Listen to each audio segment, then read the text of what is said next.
around the Western Hemisphere here very well. He has resided in the islands, here in the US, various places. He will speak for himself when the time comes. We are here to speak about the topic that's on our table as a study group, repatriation. And as a brother born in Africa, kind of grew up somewhat in the West here, knows the lay of both lands, and is a very successful businessman who have done business in various nation states of the continent. I think the information that he will share with us is invaluable and can shape some of the thoughts that we are, engaging right now towards repatriation. We want to look at repatriation from a practical standpoint, from a realistic standpoint. Over the years, we have just been mostly sentimental and romantic about it. We know we are Africans and we know we have to go back home, and that's basically it. Babylon must provide us a way home, and that's it. But tonight we want to talk with the brother about some realistic approaches to returning home, and how he sees it and what is the best. What's his best advice in I and I preparing for such a journey?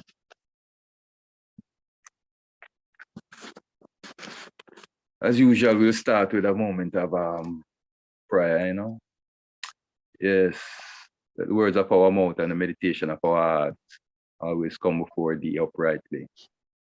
We ask the ancestors permission to speak. We also ask our elders permission to speak. And as we proceed, we ask the Father to guide our tongue, fill our mind with knowledge that we can share and uplift each other along this journey as we struggle to liberate our mother continent. Most High, Holy Emmanuel, I, Selassie, yeah, Rastafari.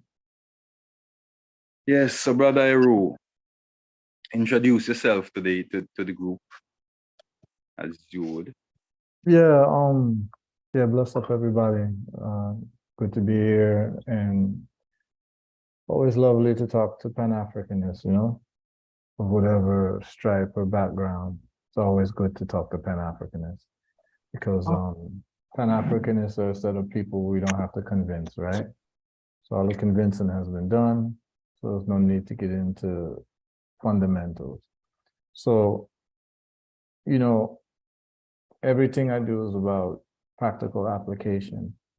I test things out and I just report back to the people my findings, right? And I'll just leave the blueprints of whatever success I had for people so they could, not make the mistakes that I've made and, mimic the successes to whatever degree that they want. And so just a little bit about me. I was born in Ghana, West Africa.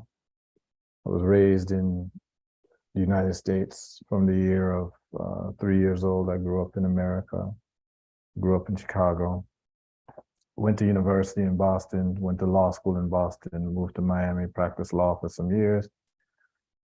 I retired from practicing the law. Can you all hear me well? Yes, we can. Yeah, and then after retiring from practicing the law, I traveled the world as an artist. So many people who knew me when I was a bit younger knew me as Heru the poet. I was a professional poet for some time and traveled the world until in Nigeria. I was in Nigeria at the World Music Festival doing a show. I came down with malaria and I had an epiphany. If anyone has ever had malaria, malaria puts you in bed and you have lucid dreams. And it was very clear to me the type of vibe where basically it said there's no magic words that's going to get us out of our situation. So the poetry I was doing was Pan-African poetry to inspire our people. Then it became clear to me that we needed more than words and that no words are going to change the minds of our people or the condition of our people. It was a bit sobering to come to that realization, but it was very clear that Marcus Garvey said everything needed to be said. Amos Wilson said everything that needed to be said. It's about execution time. And so it became very clear to me that the people who run the world are businessmen. Businessmen control the politicians, they control industry. Every single thing that we do every single day, we are feeding into the visions and the activities of businessmen, whether we're pumping gas in our car, whether we're driving a car, it was made by businessmen. We live in a house, we're renting, businessmen. If you're paying a mortgage, businessmen. If you're flying a plane, businessmen. If you are getting a loan from a bank, businessmen. So it became very clear to me that there's going to have to be a second Africanist businessmen to change the tide of Africa. So I got deeply involved in business. I actually stopped talking about politics and culture for about a year. It became very clear to me that most of the conversations that were taking place, if I come back in a year, will probably continue at the same sentence. Because the conversations tend to be very circular. And is this Sister Tricia from St. Croix? Yes, that's me. Bless up, sis. Bless up, my brother. So I got into the study of business, entrepreneurship, finance, industry, and got into online business.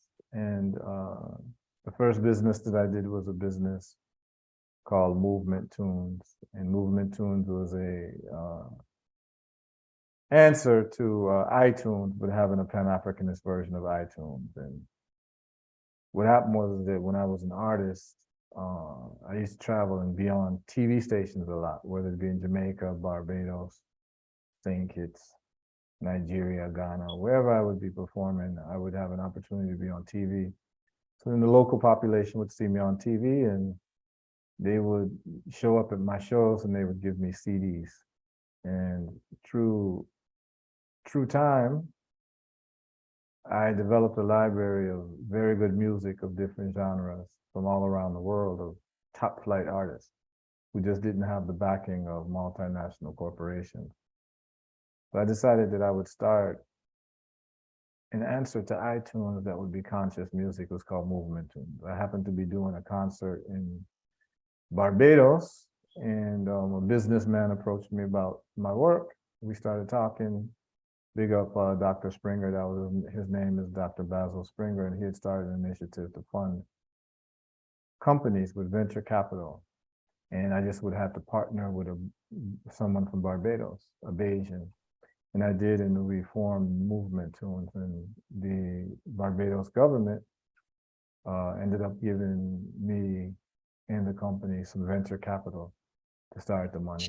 To start the money to start the business. So that was my first venture capital that I received, doing business plans and all of that.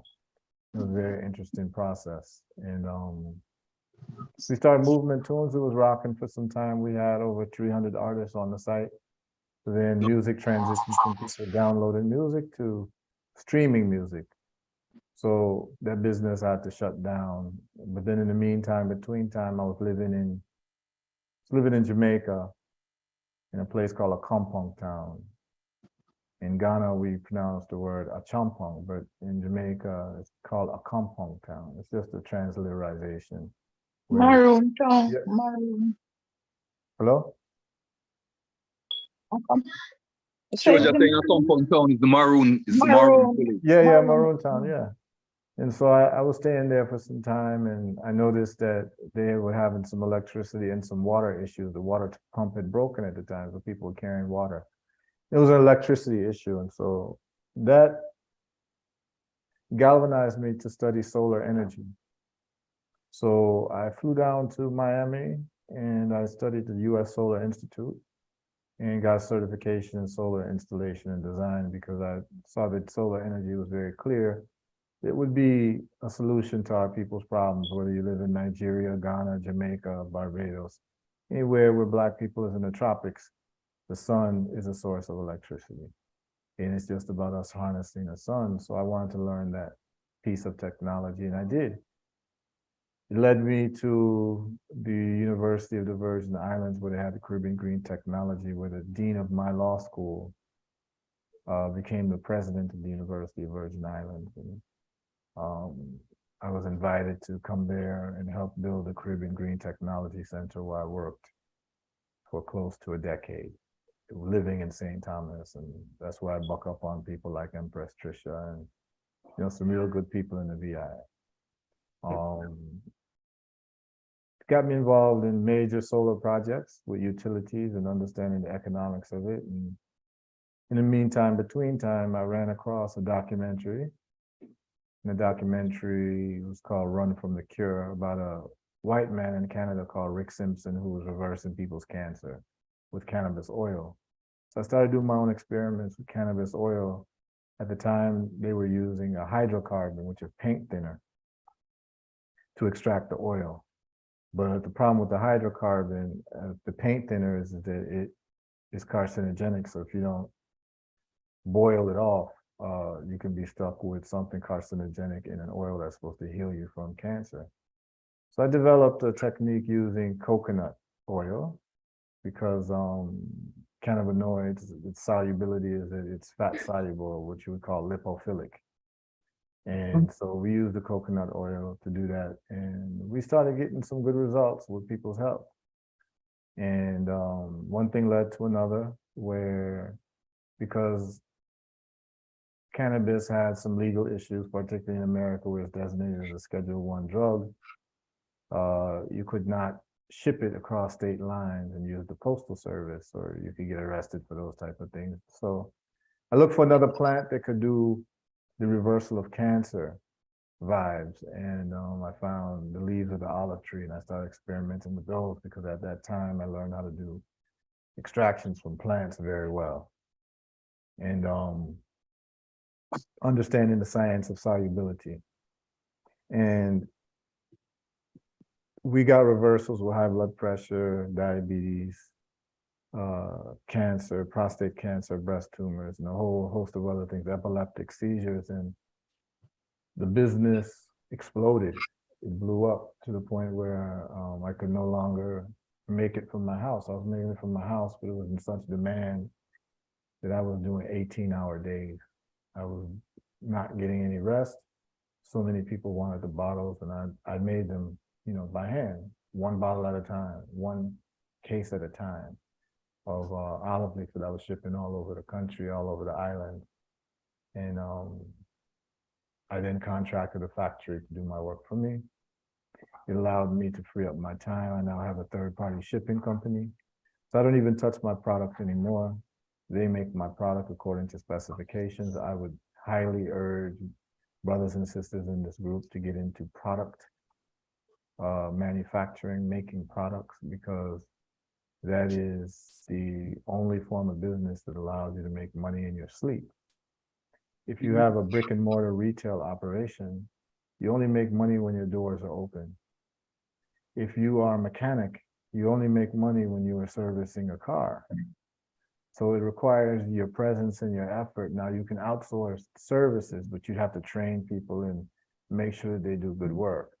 Whereas if you have a product-based business where you're manufacturing a product, you can hire third parties to do all of everything for you. You can hire them to make your product according to your formula. They will label it for you. You can hire a shipping company to take all your orders online automatically. So you don't have to touch anything. And what this allowed me to do is to live anywhere in the world. So it allowed me to spend more time in Africa. So after the big hurricanes that happened in 2017, that's Hurricane Irma and Hurricane Maria, Virgin Islands, I decided never to be in the Caribbean during hurricane season. And that I would be in Africa from where the hurricanes start. And so in 2018, I made my first trip to a country called Rwanda. And Rwanda is a country that right now is called the Singapore of Africa. Kigali, the city, is the capital city, is the cleanest city I've ever been into.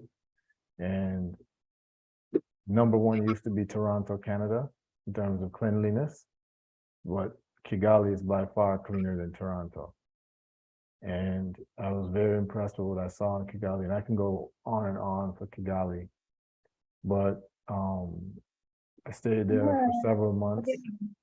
I call it home, and started businesses there as well, and have a lot of opportunities, and still have a lot of opportunities. And I also have businesses in Ghana and business in Gambia.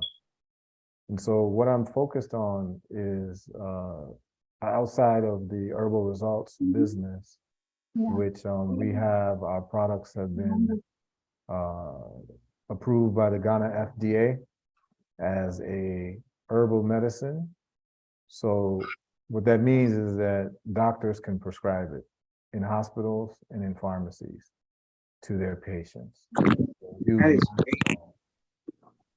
And we are going to be putting up a factory in Ghana or Gambia, somewhere in West Africa, to service the West African market, because right now we are exporting from the US, from the factory in the US to Ghana, and it is expensive in terms of shipping, customs duties, all those type of things, right? So it's better to make it on the continent where you don't have to worry about those things. And then you can have a lower price point so more people can actually afford it. Mm-hmm. So that's already in place. That's a business that's automated. So what I'll be doing is I'll be planting acres and acres of olive trees. We'll be having complete vertical integration of everything. So we'll be using the trees from the land that we source in Ghana or Gambia. And then we'll also we use vegetable alcohol. And so we're going to be looking at using palm wine, which is directly from Ghana, as the alcohol source, because alcohol is a great extraction medium for plants. Many of you who know tinctures, alcohol is used to extract medicine from plant, and it extracts medicine much stronger than vegetable glycerin, which is what a lot of other companies use. But we want to give people the strongest thing. So we're going to be able to control everything and not have to outsource anything. And that's the name of the game, is it?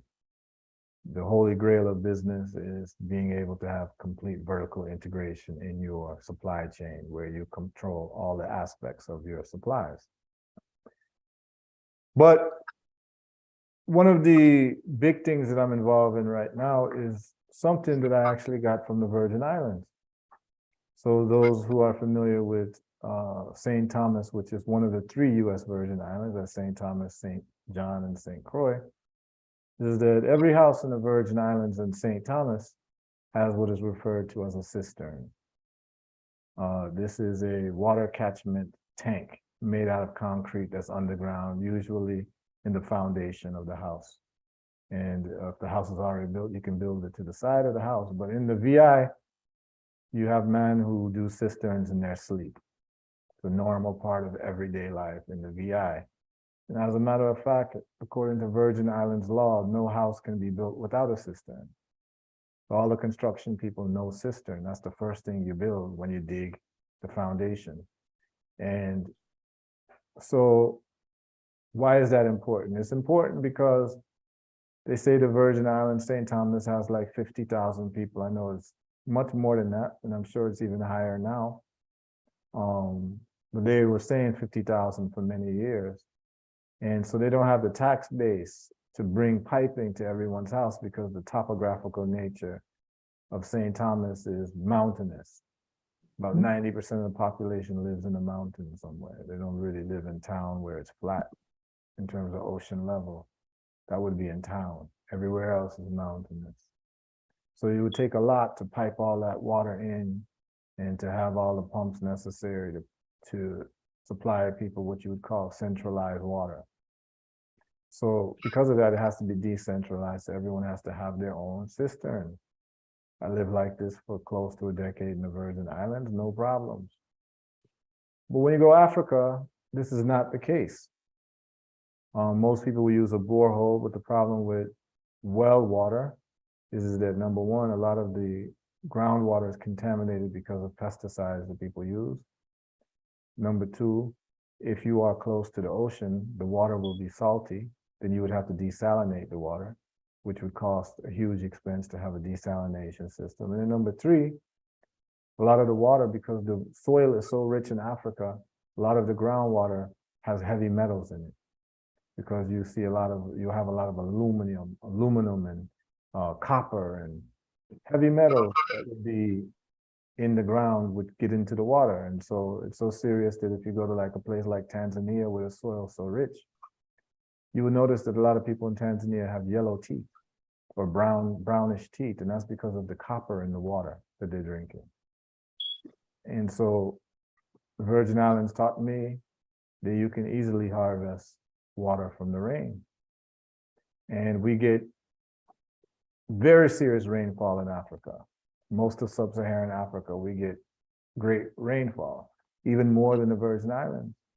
And in fact, a place like Rwanda, we have 2 rainy seasons. So there's no reason why cisterns shouldn't become commonplace in Africa, and they're not.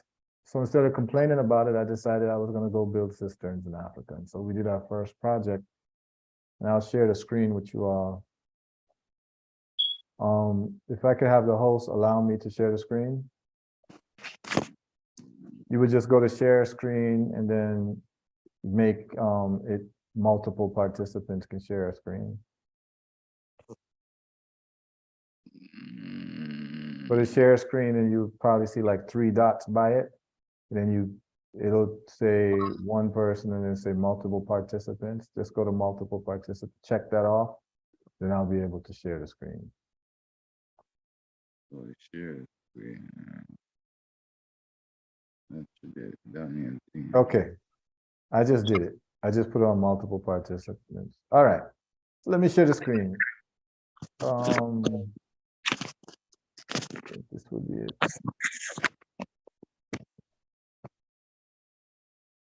All right, so this is the website 25th Dynasty. Can everyone see this? Yes, I. Yes. All right. We do 3 things, but I'm going to focus on this one thing for now and just show you where the opportunities are. So in Africa, there's electricity issues where the development of Africa was such that when the colonial powers who used to run Africa, that would be Britain, France, when they so-called left, they left Africa in a state of dependency where there was no real infrastructural development. And because of that, you still see electricity issues in terms of electricity distribution. You'll see water issues in terms of water distribution. And so what makes the most sense is to have decentralized systems. That means that everyone have their own electricity, everyone have their own water. How do you do that? Well, you do it with solar panels and you do it with cisterns, right? So this is the YouTube video on of the cistern that we did in Ghana. We did it at my aunt's house. My aunt said, I don't want any more water issues.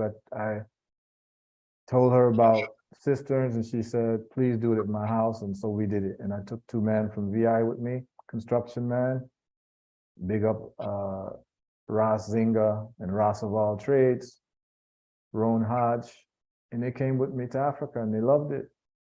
I told Priest Dougie that all I said to them was, when I had the idea, I walked up to them, I said, yo, you want to go Africa too? And they didn't even let me finish. They just said, yep, I want to go Africa, right? They didn't even let me finish why I was asking them they want to go Africa. They just said, yo, you telling me you want to go, you asking us we want to go Africa, that's all we need to hear. So we went Africa. We went to Ghana. We stayed there for a few months and we did this project. This is a 45,000 gallon cistern. As you see, we use the wall forms. We made these wall forms in Ghana. We didn't buy them from Europe or anywhere. We made them with all the materials that we had in Ghana, and we poured the concrete and made the wall. We have a different technique now that's a lot cheaper.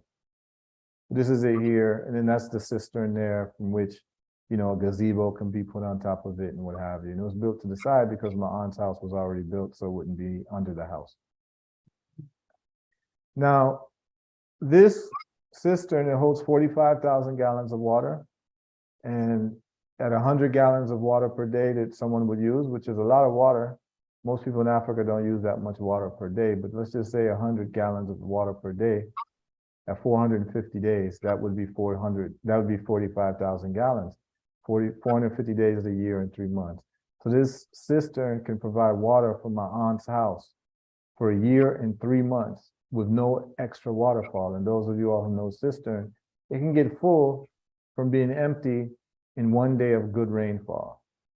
So this presents a full solution for Africa. Now, there's a lot more to it, but I'm going to stop sharing the screen. But I'm saying that to show you that if anyone here is from the Caribbean and you're familiar with cisterns, you can go Africa tomorrow and make millions of dollars because 99% of the houses need cisterns. So this is what we're doing with my company, 25th Dynasty, is that we are bringing water to Africa through rainfall. As I said, right, Bob Marley, and I think it's a quote in the Bible, in Rat Race, he says, in the abundance of water, the fool is thirsty.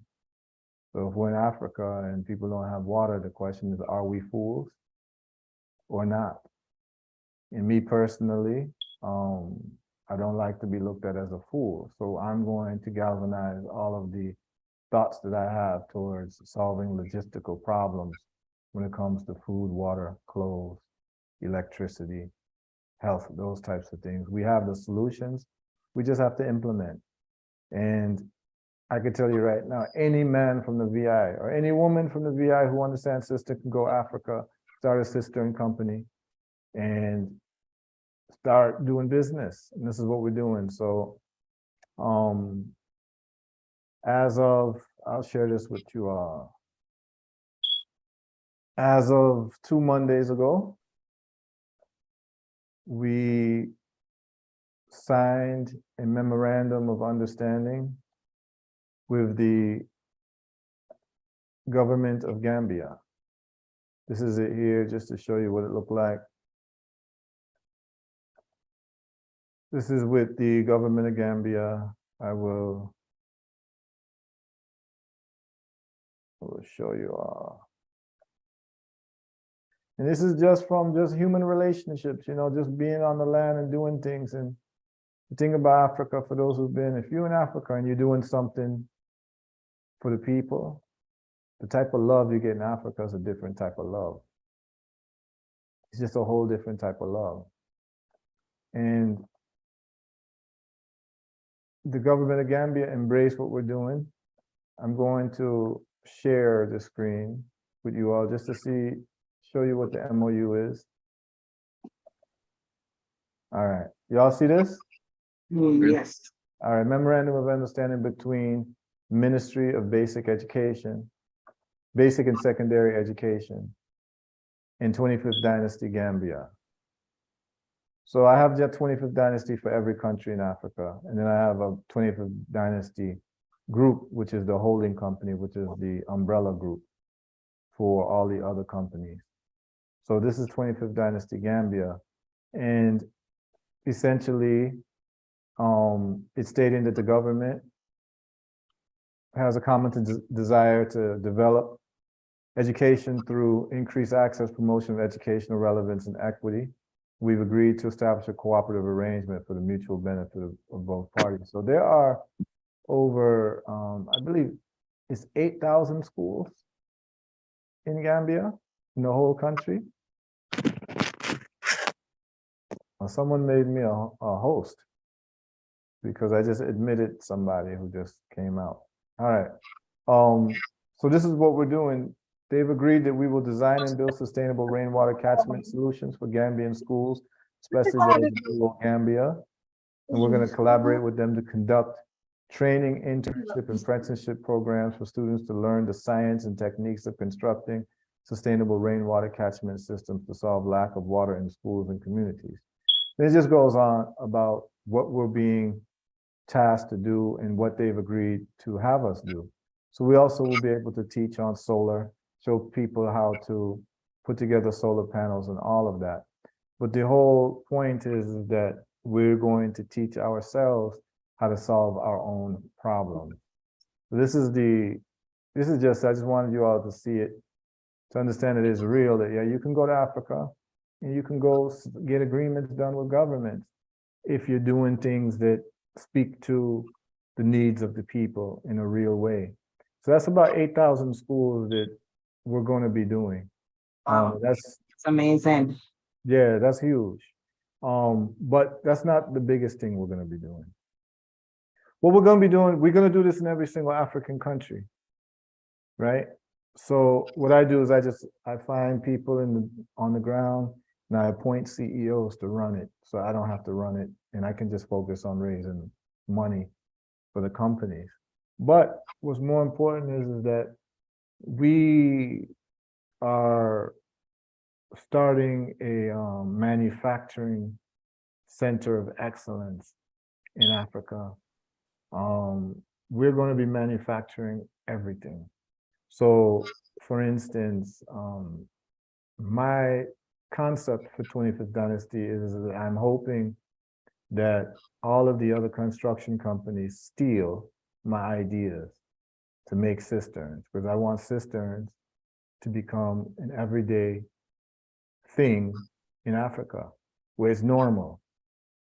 And I'm hoping that they steal the idea, because that way everyone will have water. Why do I want them to steal the idea? Because my company can't do all the homes in Africa. So we need people to start adopting the technique. What I'm going to do is we're going to manufacture the pumps and the solar panels, and we're going to manufacture carbon filters and sell it to all the companies that are putting together cisterns. So we'll have a package for them.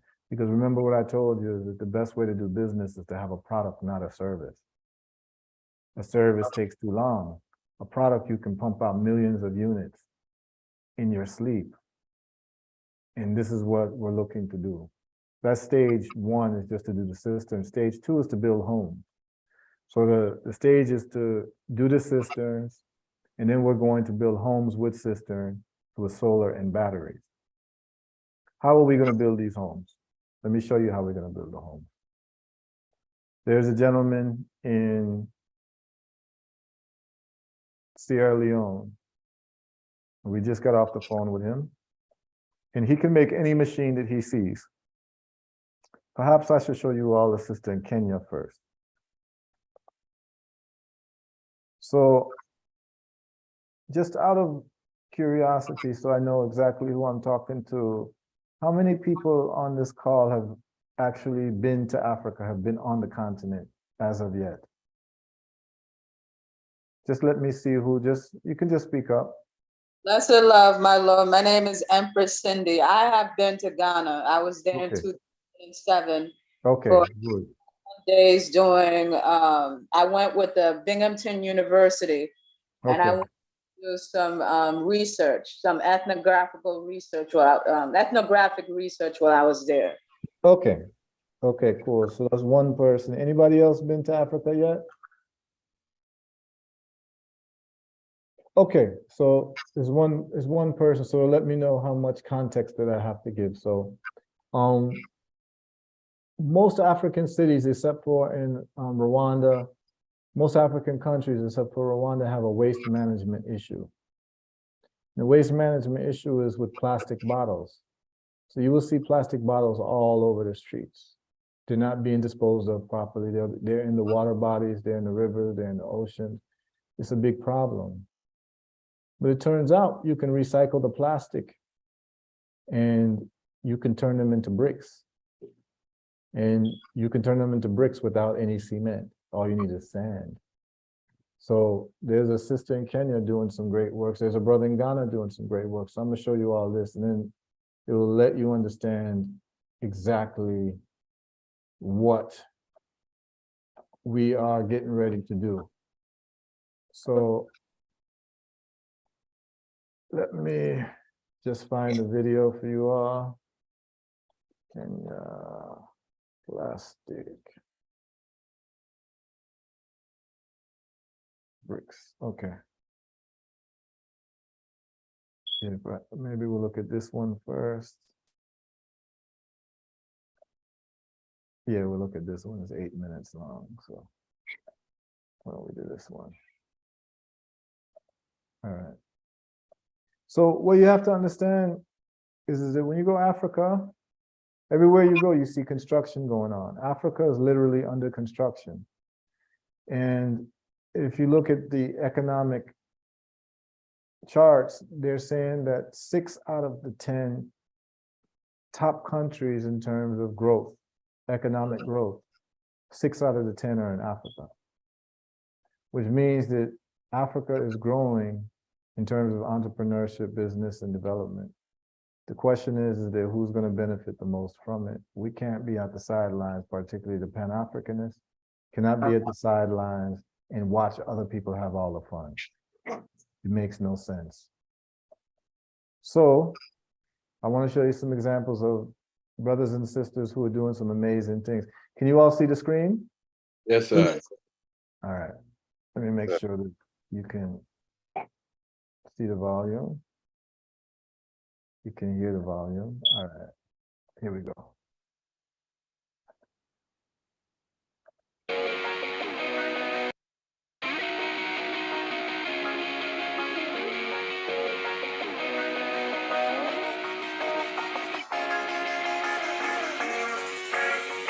Turning plastic pollution into a building solution. My name is Nzambi Mate. I'm from Nairobi, Kenya, and we convert plastic waste into building bricks. I hope I will look back and I will say I created a dent in the universe, even if it's just one plastic from the environment. In Kenya, we have plastic waste pollution problem, just like in the rest of the world. Here in Nairobi, we generate about 500 metric tons of plastic waste every single day. And only a fraction of that is recycled. In the same breath, we have a deficit of affordable housing units, about 2 million. And this number increases with 200,000 every single year. So why don't you use this problem of plastic waste pollution and convert it into alternative, affordable building products? Hence, Kijenge was born.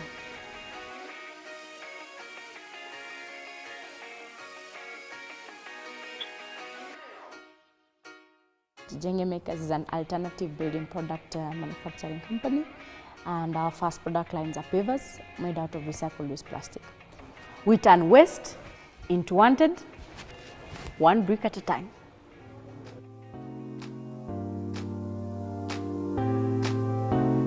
After you sort the plastic, you take it to the crusher, you crush it into small flakes, you mix it with sand, and then you feed it to an extruder where it mixes the plastic and the sand into oatmeal, like a dough-like material, and then you take that dough-like material, you feed it in a press, and then in maybe about 3 minutes, you have your brick. And that's how you make a brick.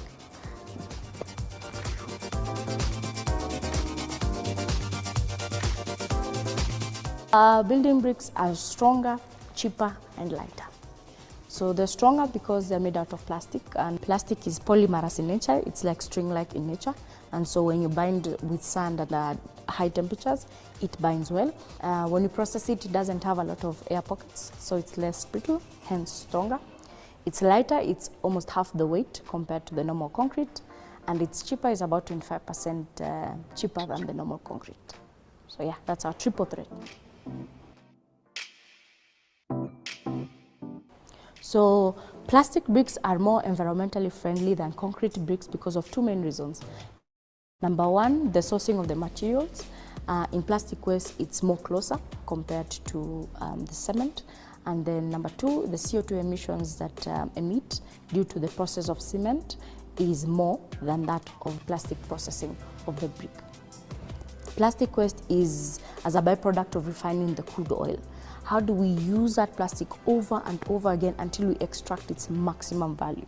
At the same time, how do we reduce the CO2 emissions that come due to the construction space? I think it's time we figure out an alternative because these resources are not infinite, they're very finite. Once we make these bricks, so we install them either in sidewalks, driveways, households, also footpaths. Big thing we're currently working on is building blocks, targeting the affordable housing space. We want to make a building. So currently right now we're in the research and development phase, but maybe hopefully in a month or so, sometime next year, inshallah, we'll have the prototype ready. Our goal is to provide a brick that we reduce the material cost by 30%, we reduce the CO2 emissions by about 20%, and the building time by half. If we get that, I think, inshallah, next year I'll be a happy woman.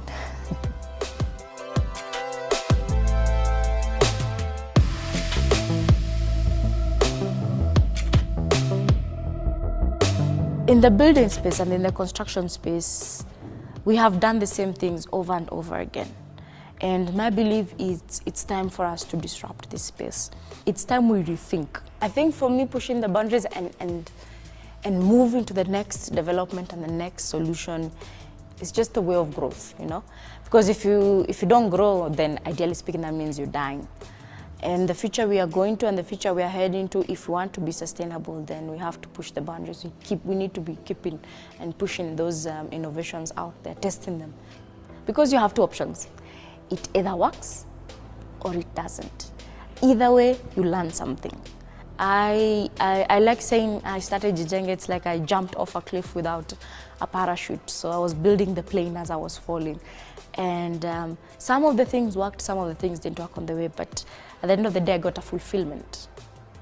My hope is, or rather my aim is where our existence as human beings is not mutually exclusive with sustainability, but rather it's one and the same thing.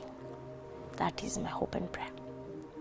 Well, up to now, we are almost heading to about 100 metric tons of plastic waste by the end of this year. Together with my team, we have been able to create job opportunities for about 113 youths and women here in Kenya, and that I am really proud of and happy. And my hope and prayer is to push to double that or triple that. We need to move and we need to build the future and build it fast. I feel honored and I feel like I'm in the front line of a battlefield. And it's us against creating a sustainable earth. And let's do this. For me, the awakening moment was in around 2017. I went to Coast and I went to the beach, and there was so much plastic just coming in and touching the legs. And for me, that was like a eureka moment. I was like, no, enough is enough. Something needs to change. I was tired of plastic everywhere, and I was tired of complaining. Until it reached a point, I was like, I need to be that someone. So I was just tired of sitting there in the sidelines, so I took action. That's when I started Jijenge. My purpose is to build a sustainable future, and in the context of actually building it literally in the space. My mission is to do that every single day, and to also do it with style, to add some sauce to it, because sometimes when you're in the sustainability space, it takes time for you to see the impact, and for you to see the reaction. You need time, sometimes years. It makes work easy, and it makes work a bit fun if you realize what's your purpose.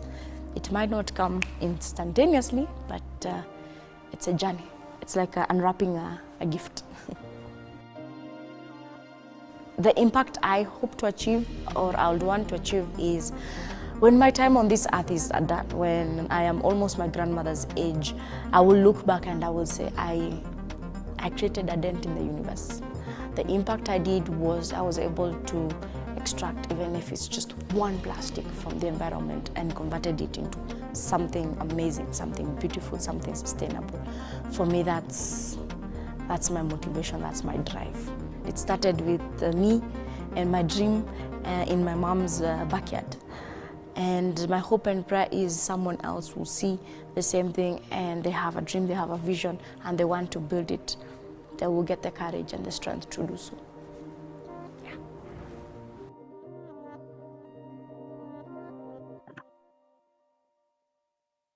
All right, so Amazing, my brother. Amazing, you know. Love it. all right, so I'm gonna show another video. I'm gonna show two things and then we can have a conversation. And then this will also give you a roadmap of what I think everybody who is talking about repatriation should be involved in, you know. Let me, or what everyone can be involved in. So Blessed love, my Lord. yes, Yes, bless Mama. them. Jadaniel, Yes, give me I. a moment, please. Do we have a problem with the Zoom? No. What do you mean, Empress? Because the problem is my internet then, because mine's just cutting off all the time. I'm all hearing what my brethren is saying, and it's very important. Yeah, I don't know. I mean, if you want to watch it on YouTube, the link is there in the study group No, but I platform. want to ask him. I want to ask him, because I hear him mention a lot of things that I know about, and I need to ask him one or two questions. Yeah, I can hear you clearly. Are you okay? Yes, my brother, good evening, blessed love to one and all. Give thanks again for life, and give thanks to the man, my Lord, as I'm here listening to the eye. And you talk about a lot of, things that is happening, blood pressure and all of that, and you expound. You talk about the coconut oil. Now, Honorable, I'd like you to tell me more about the coconut oil and the more use, medical use, about the oil, because I use a lot of coconut oil, and I need to know more about, Mama. the coconut oil. Mama Please. Maisie. My Lord? Yeah, make him finish in presentation and then in that question right after that. Okay, all right. Or I thought he said, I thought you all said I could ask. It's okay. All right, my Lord. Give thanks. Yeah, just finish your presentation, my Lord, and then we can get into the reasoning. All right. Okay. Yeah, no problem. All right, so I want you all to see this now. This is a young man in Ghana who is doing something similar, but he's building houses and affordable housing. And then I'm going to get into the man who can manufacture any machine he sees. This youth here, he manufactured his machines as well. I have a next man in Sierra Leone that I'm in contact with, that I'll be sitting down with in March to talk business with, because I was able to show him the sister in Kenya, and he was able to look at the machines that she's doing to do the bricks, which requires a plastic powderizer, and then you need an oven that melts the sand and the plastic together. Then you need a hydraulic machine that presses the bricks. But he gave me a price quote for all of that, and I'm going to go and give you all the numbers, because as far as I'm concerned, there's no conversation worth a conversation if you don't talk numbers, right? In Africa, if you're only using words, we call it practicing English. So we don't want to really practice English in this conversation. We want to talk numbers and figures so that everyone can understand what it's going to take to make certain things happen. And I think that's what's lacking in a lot of our conversations amongst Pan-Africanists, is that we don't talk numbers. And it's my estimation that there's no real conversation unless you talk in numbers. We're going to talk a lot of numbers here. So I hope everyone's comfortable with that. So check this out here.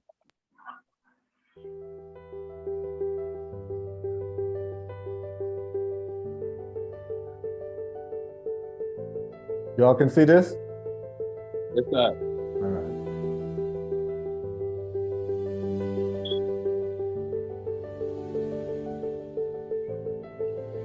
I hope you all enjoy my journeys across 5 countries in Africa. As you all can see, I'm back again in my beautiful country. And anytime I'm back in my beautiful countries, I just can't stop sharing beautiful stories with you.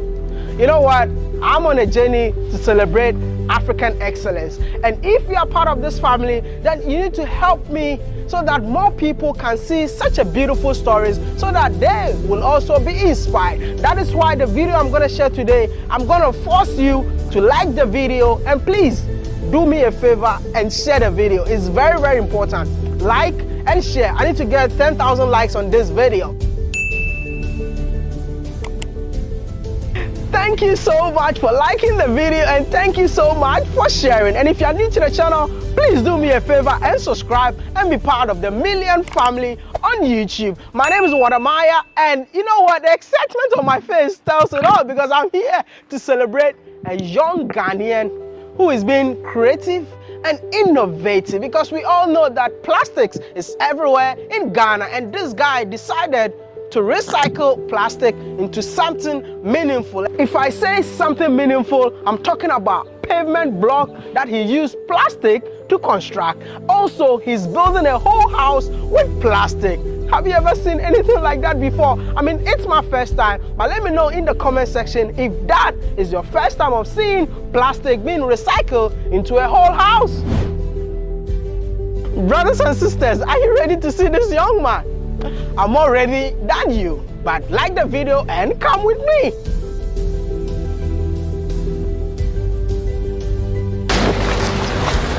The most inspiring young man in Ghana. Hi, Maya, how are you? You're good. I mean, are you young though?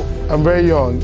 I'm a young guy like you. I'm not young though, I'm an old man, man. You know, a lot of people are talking about you. I was in Somalia when people started telling me that, hey, you need to go back to Ghana and talk to this guy. Bro, you're an inspiration. Thank you. You're the most creative guy in Ghana right now. Thank you. The most innovative man, no, young man in Ghana. Thank you, thank you. It's good to see you. Good to see you too. My name is Maya though. And can you tell me your name and what do you do in Ghana? Why is it everyone is talking about you? I'm Nelson Boatin. Is this for me? It's for you, it's for you. You have this. Safety first, before people come and beat me up. Yeah, you need to have this on. All right, thank you. Yeah. You know what? A lot of people are talking about you. That's why I'm here. I know you already because I did a whole research about you, but people out there don't know who you are. So tell us something about yourself. I'm Nelson Boatin, and I'm just the founder and CEO of Neoplast Eco Ghana Limited, where we see plastics to be a valuable resource and not a threat to the environment if properly managed. Whoa. I mean, you're born and raised in Ghana? Born and raised in Ghana, a shaman boy. I was raised, schooled, everything in Ashama. You never left Ghana at all? I've left Ghana for some courses and some... I mean, how long? I mean, did you, leave abroad just to get your money and come and start whatever you're doing here? No, I started everything fresh from Ghana.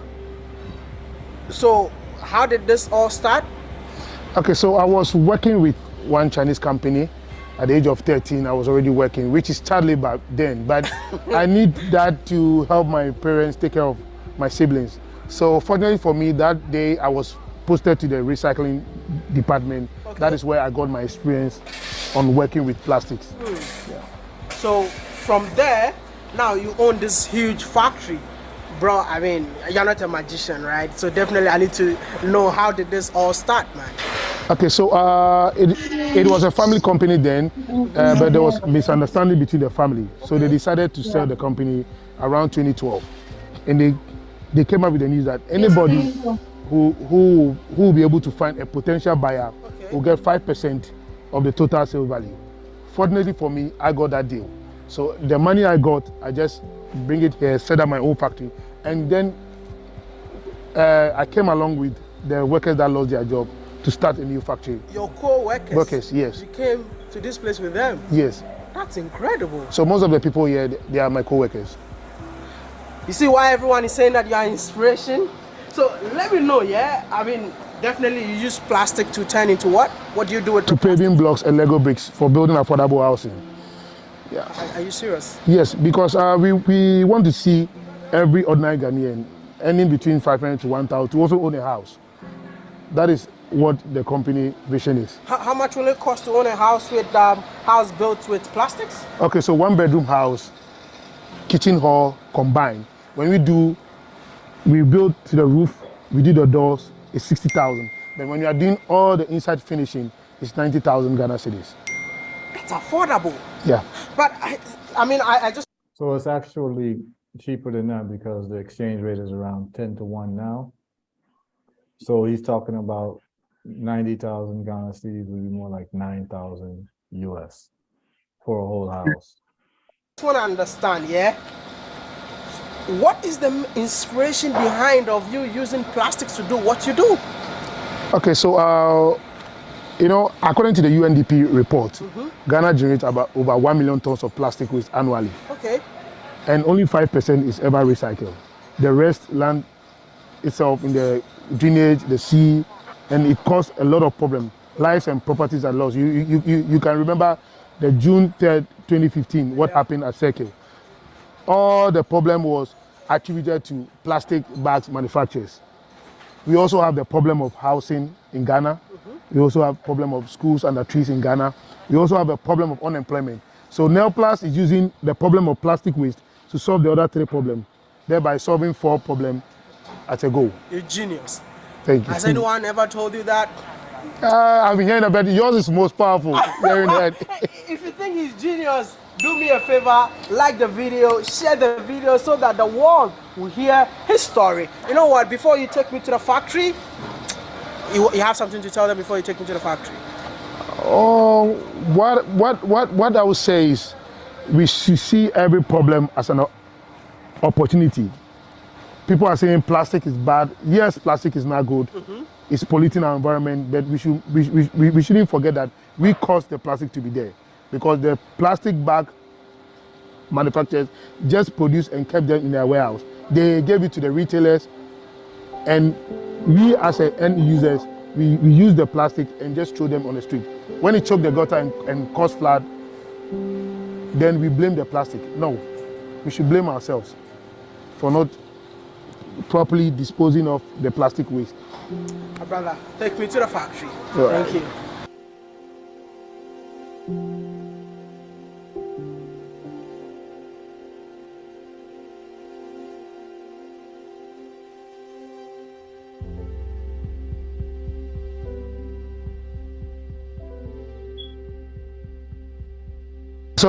So this is the raw material that we're using. It's actually from Nestle Ghana Limited.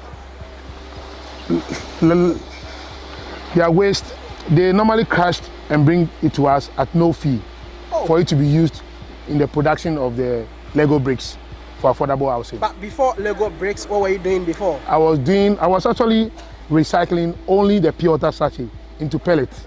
Okay. Then I will sell them to the poly bag or the shopping bag manufacturing, manufacturing companies. Okay. But that very year, I decided no, the profit is going to them. So why don't I do the shopping bag? Since all I know is about plastic. So I brought in some machine and started doing the poly bags. But during 2015, where the government was trying to put a ban on poly bag manufacturing company because they believe we are the cause of the flood that occurred then with a lot of lives were lost and properties. I also felt bad anytime they said plastic bags is causing this problem, it's causing that problem. So I asked myself, what will I do which will be more sustainable, a product that wouldn't go out there to pollute the environment anymore, but also to help solve the problem of plastic waste. Whoa. Yeah. You know what? I want to see how they, is it construct or mold? How they mold the bricks for the pavement? Our technology is sand poly extrusion because we use plastics and sand together. And the color is just for beautification. Maybe the customer wants red, black, green, and other color. So that is it. That's what they're doing right now? Yes. Wow. We have women too among us. We train women on how to operate the machine. How many people are working for you right now? Currently, we are 64 workers working directly. We run shifts. And over 300 indirect workers, and they are about 98% women. They go out there to pick the plastic from the environment they drain anyway. And they like it so much because this time they are not going to look for one type of plastic waste. Any plastic they lay their hands on, they collect it, bring it to us, we scale and pay them according to the weight. I think the least person is getting 50 Ghana cedi per day. Whoa. Yeah. I mean, which kind of plastic do you use? All kinds of plastic waste, with the exception of PVC pipes. Because the PVC pipe doesn't bond well with the sun. And in its production, it releases some dangerous fumes. Yeah, so we don't include I mean, PVC. since you pay 50 cedis a day, you need to employ me, man. 'Cause Some employ me. are getting more than 50 cities. The least person, it depends on the quantity of plastic that you can bring to us. Oh, okay. Like they have my collector has the capacity of taking about 20,000 kilos of plastic waste from the environment. But we, as a company, can produce only 3,000 kilos due to enough of machine to process all this plastic waste. So you got all these machines from China? No, it's only one part that is from China. That's the hydraulic press. Oh, okay. Everything you see here, I built them myself. What? Yep. Yep. Apart from this one? Apart from this, the hydraulic rest, press. you did everything by yourself? Yes. Are you an engineer? Like I told you, I started very young and I was following my masters. They build machines. So that is where I acquired my knowledge from. Once again, he's genius.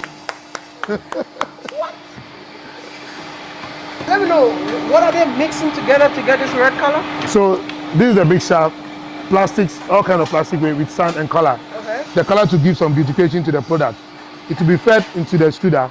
The extruder has 3 heating zones. Okay. Why we use 3 heating zones? Because we use all kinds of plastic waste and they all have different melting points. Exactly. So as they travel through the lines, they come out as a paste. We scale them for us to have a uniform tile size. And then it will be placed in a mold with a cooling system around it. Then press under the hydraulic press. So between 30 seconds to 60 seconds, we inject one product. So And how many bricks can you produce in a day? between 800 to 1,500, depending on the size and the shape that we are producing. That's like within 12 hours or 24 hours. 22 hours, because we have 1 hour break. Wow. I think even after going through the cooling process, it's still hot. Yeah, Oh, wow. it takes about 6 hours. 6 hours. Yes, And what is the weight for this? 6.5 kilos. 6.5 kilos. Yes, because we have heavy cars that will drive on it. If you are doing for a lighter road, then we go for 4 or 4.5 kilos. The heavy roads, you need So this is for 6.5. the pavement blocks, eh? Yes, Oh, wow. So you get the molding, the design. everything Oh, okay. done locally, yeah. That's incredible, man.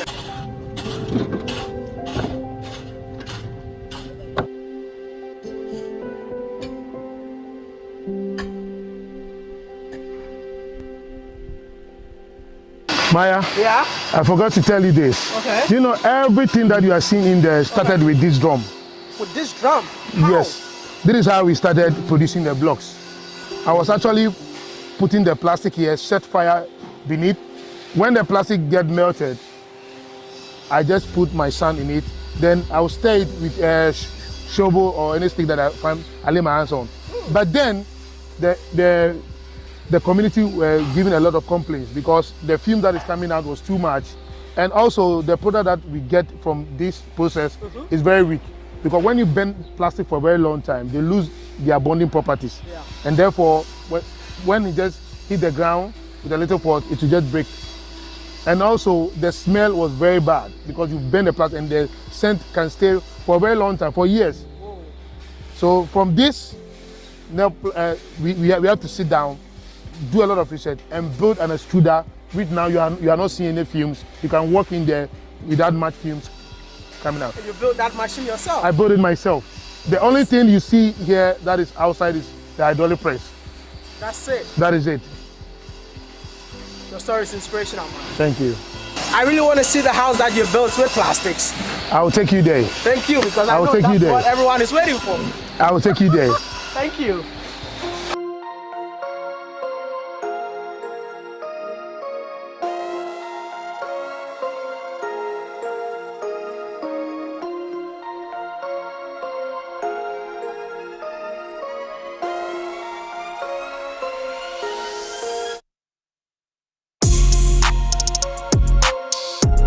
So Maya, this is the house built with plastics. 13,400 kilos of plastic waste. Built with plastics? Plastic waste. Are you kidding me? Yes. You mean this is built with the bricks that they were? That they were producing in the What was factory. So this is a house made up of plastic. 13,400 kilos of plastic waste, mainly from our gutters and beaches. And the floors, they are also made up of plastic waste.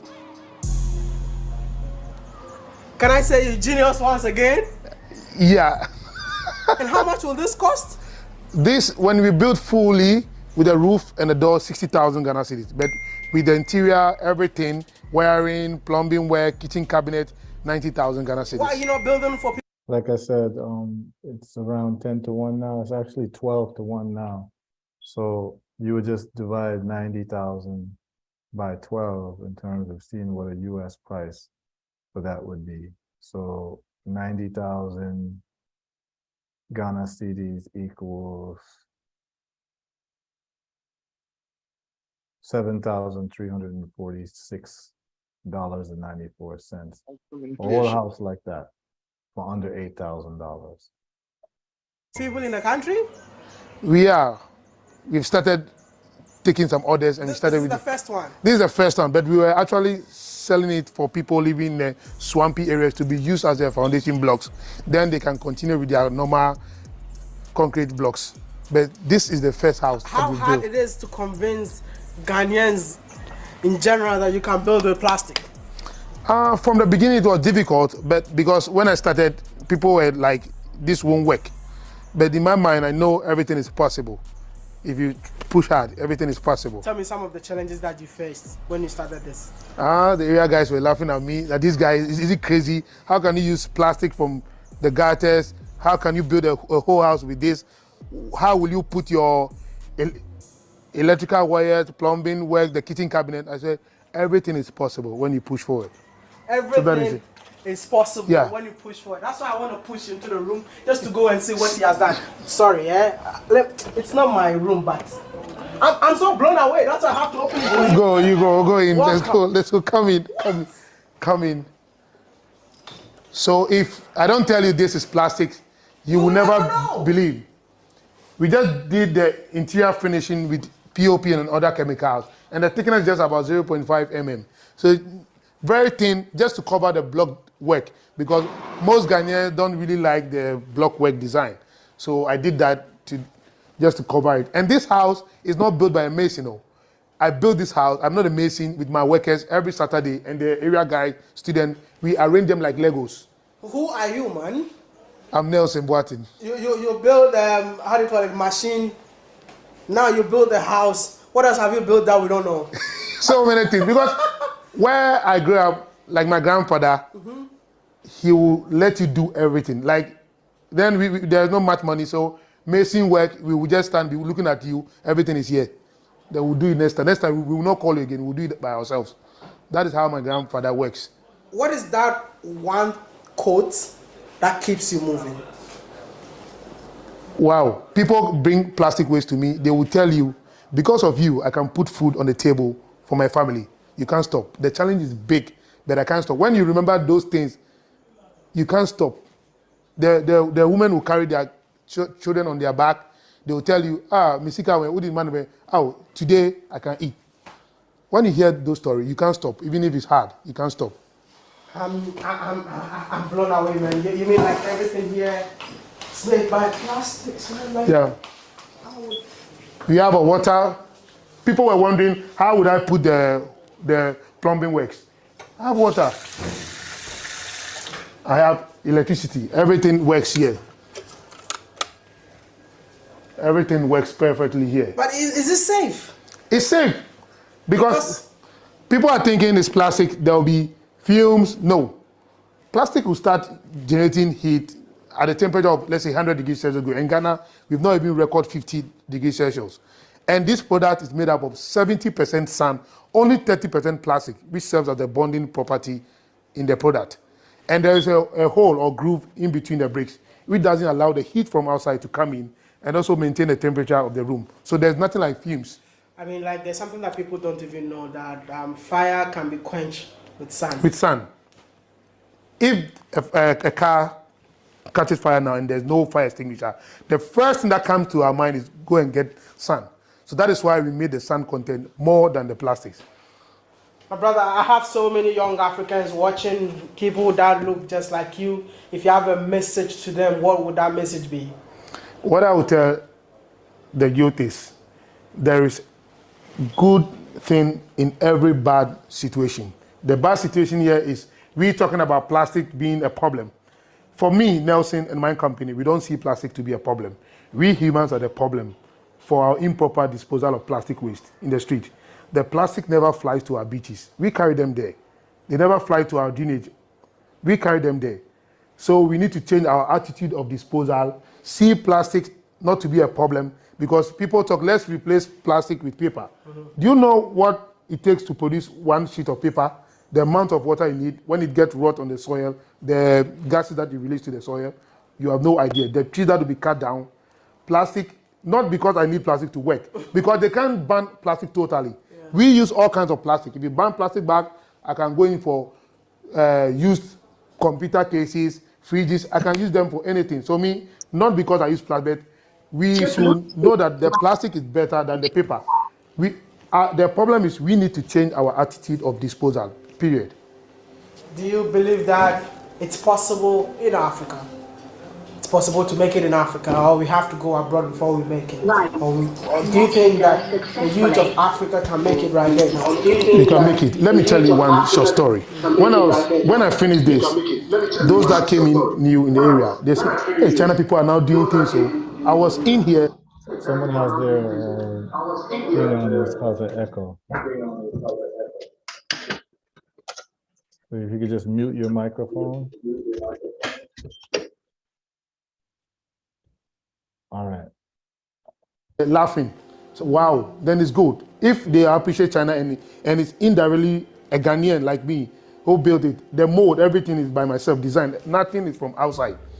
And this very September, I'm introducing the roofing sheet. I was supposed to do it somewhere August, but something came up. So I'm introducing a new roofing sheet made up of plastic waste to further bring the cost down. I want to see every Ghanaian, every low-income Ghanaian owning a house. That is my vision. That is what I want to achieve. The very low-income Ghanaian, that is what I'm targeting, not the big ones. The low-income Ghanaian. Because the real estate companies, they are building for millions. We can't afford. We the youth, we can't afford. So this is what I want. And mind you, don't say it's plastic, it's cheaper. This house will stay forever than the concrete house. It will not crack because it has the ability to expand and contract when there's earthquake. What is the lifespan? 500 years. Plastic takes 500 years to start degrading. So is the product. Because the product made it. Yes. But then we are gone. If you can have somebody to come and have a look at it and tell the story. Do you believe Africa is the future? Africa is the future. Let's believe in ourselves. Let's buy into our own product. That is how China started. You can't bring Benz to China like that. Then you need to pay more import duties. You need to use what you have, improve it. And this is just the beginning. Now I've built the house. I'll stay here. Whatever I need to improve, I'll do it. Where should we see Nelson Boateng in the next 10 years? You'll see Nelson Boateng being one of the top recyclers in the world. That is what we want to achieve. We want to see Ghana clean of plastic, mainly by Neoplast. That is what we want to achieve. Are you getting support from the government or the Ghanaians in general?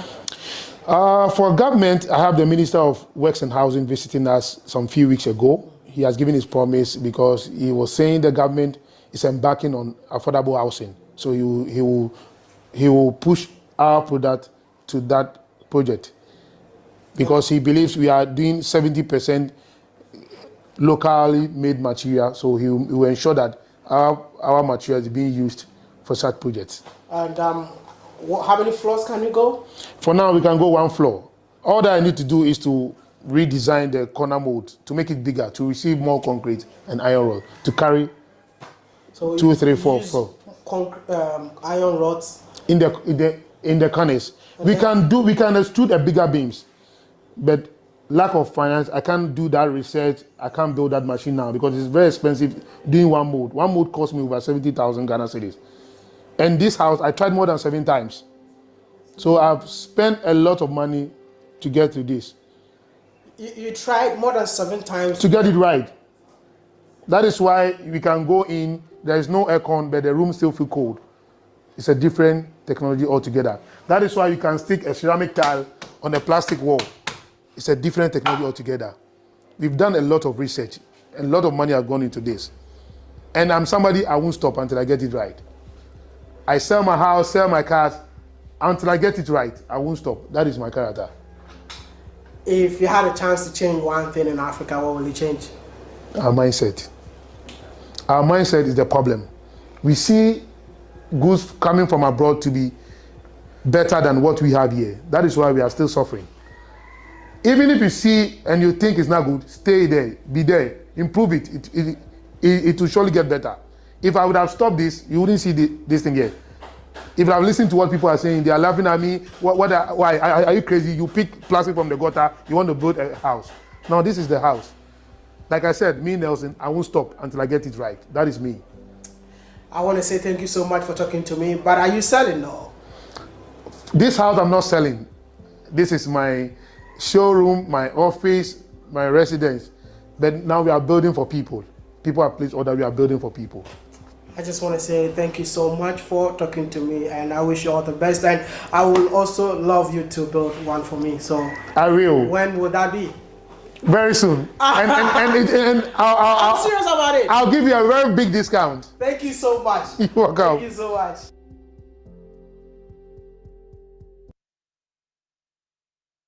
Yes, Brother Heru. Yeah. No, it was somewhat long, but I thought it was important for people to see exactly what is happening. And the last piece, because you'll see how it all comes together, because this is about repatriation and what people can actually tangibly do, and how you can participate in the construction of Africa. So let me go here.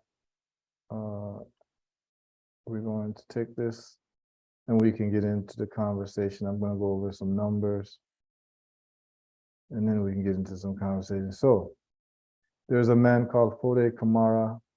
He is the head and the founder of a company called Finnick Industries. And this is the man who can make any machine that he puts his eyes on. And he has a machine that creates interlocking bricks. And the beauty of the interlocking bricks is that it has a male and female on the top and the bottom, male and female on the side. So when you're building the wall, you literally plug and play. So you don't need any mortar, which cuts down on the expenses. So now if you have a situation where you can create bricks out of plastic and sand, you're not using any cement, and the cement is the most important part, the most expensive part of the mix. So now if you have sand and cement, sand and plastic along with interlocking bricks, you can build these houses for probably 90% cheaper than how you usually build houses. And so let me just show you what one of these machines look like. He has a manual version, which means that you can take it on any sites without the need for electricity.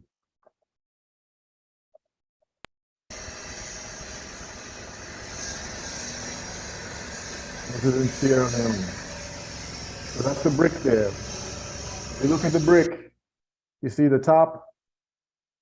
Can you see my Yeah. Yes. extruding, and then the side goes in, that's the female part, that's the male part, and on the bottom, it has space on the bottom so that they lock into each other. So you're able to build walls without any mortar at all. You just slide them in. And you can make them from the soil, because most of the soil in Africa is what you call laterite, which is the red clay soil. So here you go.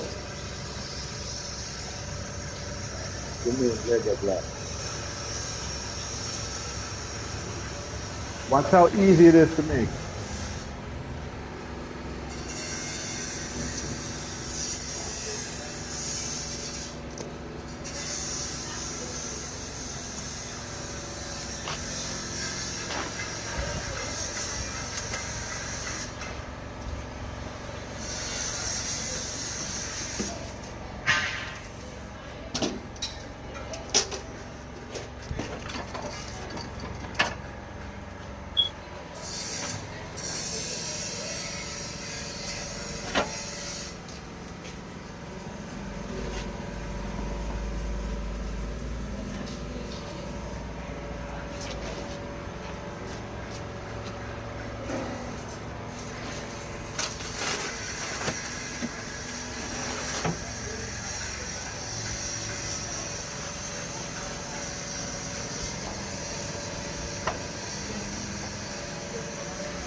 It's finished.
Okay, In so this video, we're gonna stop here. So one of those machines, according to Mr. Kamara, is $1,600 US, that he can make it for you. What does that mean? That means that now, in going to Africa, when you have your land, you literally can build your own house for cents on the dollar by having one of those machines, and you build all your blocks. You do it on your land because you have to dig a foundation.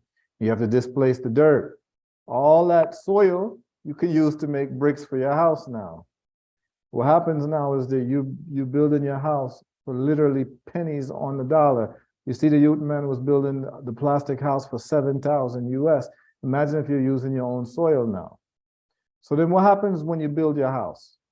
Well, you're living in Africa for cents on the dollar in terms of building a house. And then you have this machine that you got for 1,600 where you can continue to make bricks and sell them to the general public. Now, right now, according to the math, we ordered an electric machine from China because they didn't have an electric version of that one. So we have an electric version that can make 4,000 blocks a day, and we'll be able to pay back the machine by selling the blocks that the machine makes in 1 month. Everything for the machine, the shipping from China, the different molds we got came out to $17,000 US. For that investment, we're able to make our own bricks, our own blocks, paving blocks, all of that. We'll be doing the whole plastic, everything. We could just use soil as well. We'll be able to pay back the machine in 1 month. But what I'm saying to everyone here is there's no reason why you can't pick a country in Africa, go hold of vibes, make sure you come with your, everything you need to come with, plus the machine.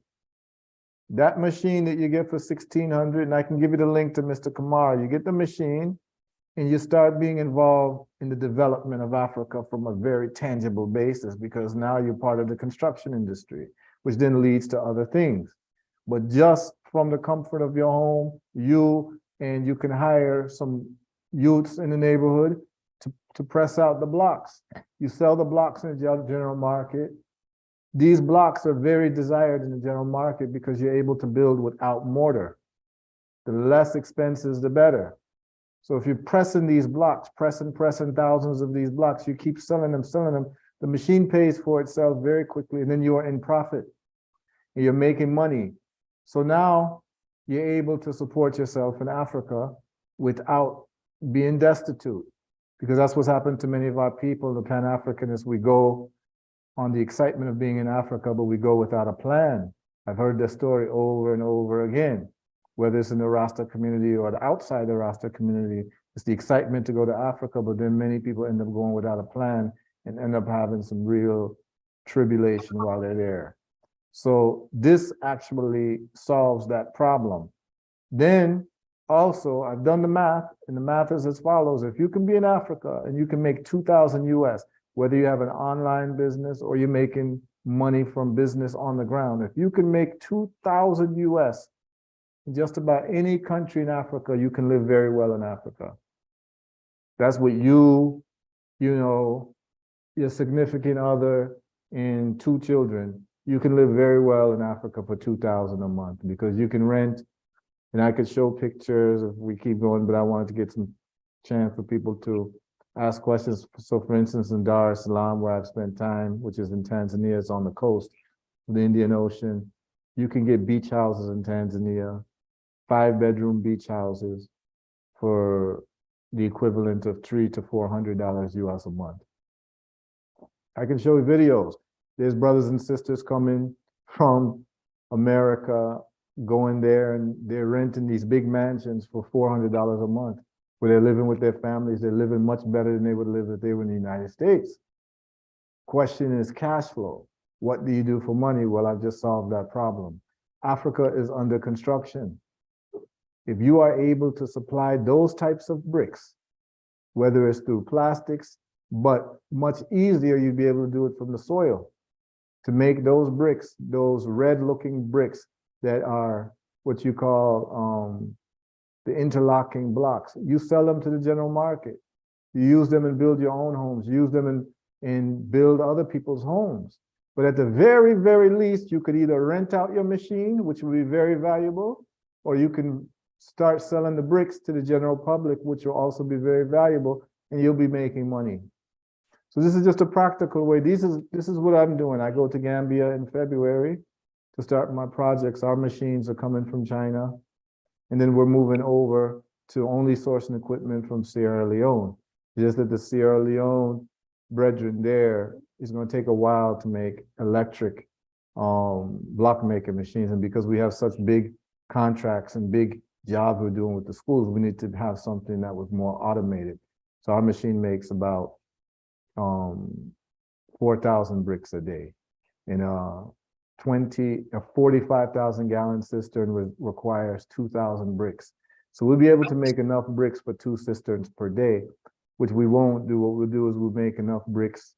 50% will be used for our projects, and the other 50% we will sell to the general public so that we get more cash flow going in, pay back the machines, more cash flow to start buying other equipment, and we'll be able to buy it from Mr. Kamara. We have designs that we'll be sending him of forklifts. So we'll be able to make our own forklifts coming out of Africa.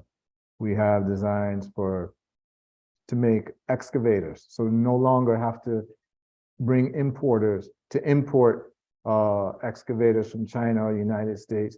We're going to make them all in Africa, just like you've seen one piece of equipment there with a block machine. Mr. Kamara can make several different types of machines. The other thing too, when we talk about power and electricity, we found that the oil from palm kernels, as you've seen the palm trees, so some of y'all are in Florida, some of y'all in the islands, you might see palm trees. Well, the seed, the kernels, you can turn those into oil and they can run diesel generators. So no longer will we have to import oil from the Middle East or anywhere, Europe or America.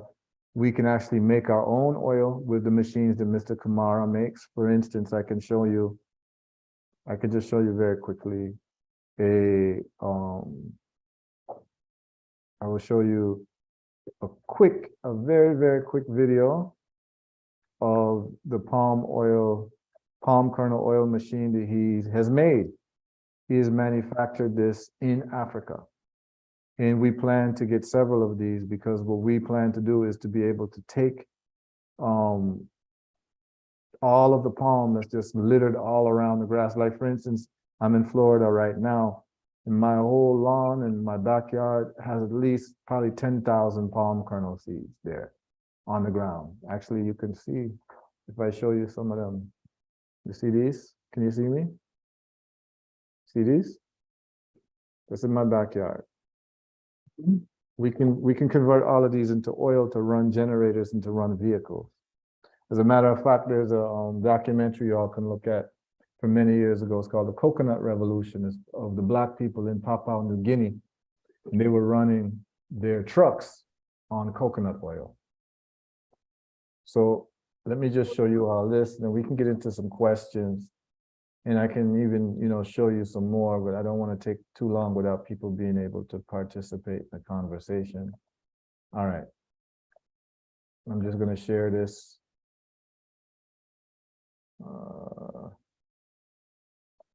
Thought I had it ready.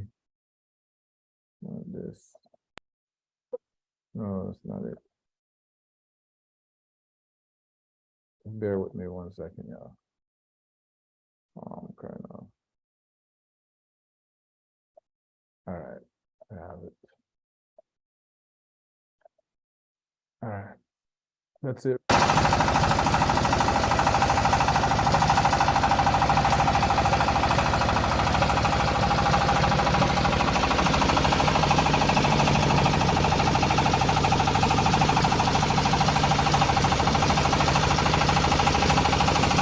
That's the oil there in the bucket.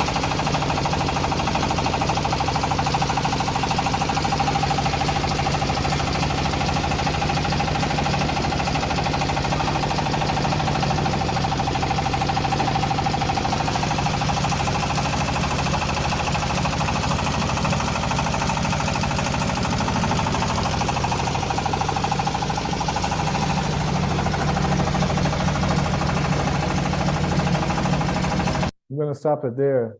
That oil can replace petroleum to run diesel engines.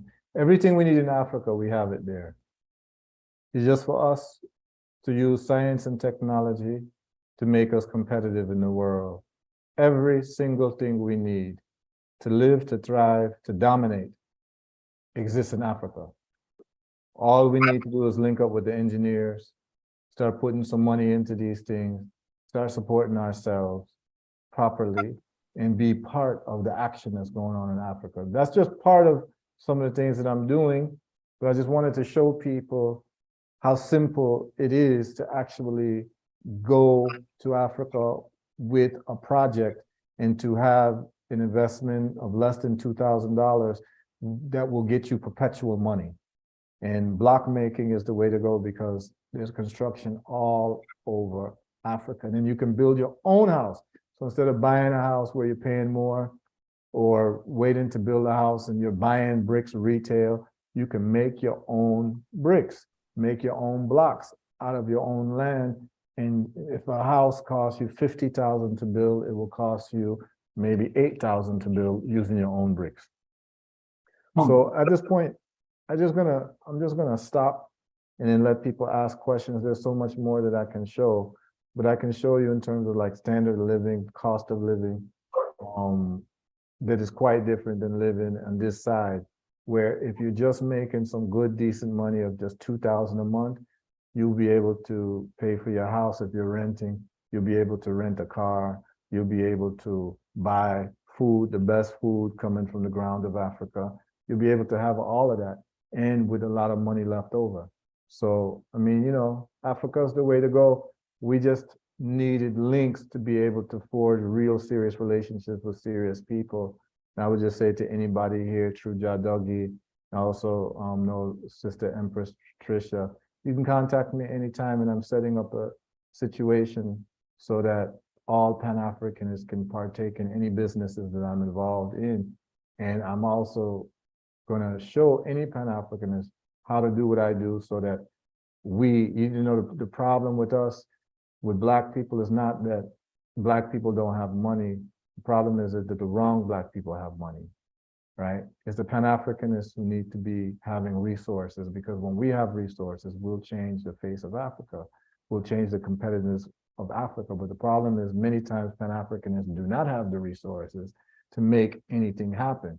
But that day can change if we invest in the right things. And so something that's under $2,000, you know what I mean? That certain man, ganja money for a few months. You know what I'm saying? So just take that money and buy some machine and go Africa, start pumping out bricks and start selling them in the market and start building your house that way without incurring any debt. this is the way to go. And anyone who needs any instruction, any help, you're always free to contact me. I'll link you up with the right people. Mr. Kamara, if you want to buy a machine, I'll link you up with him. He's on WhatsApp. You can just contact him and just, start negotiating with him. But one of them machines is 1,600.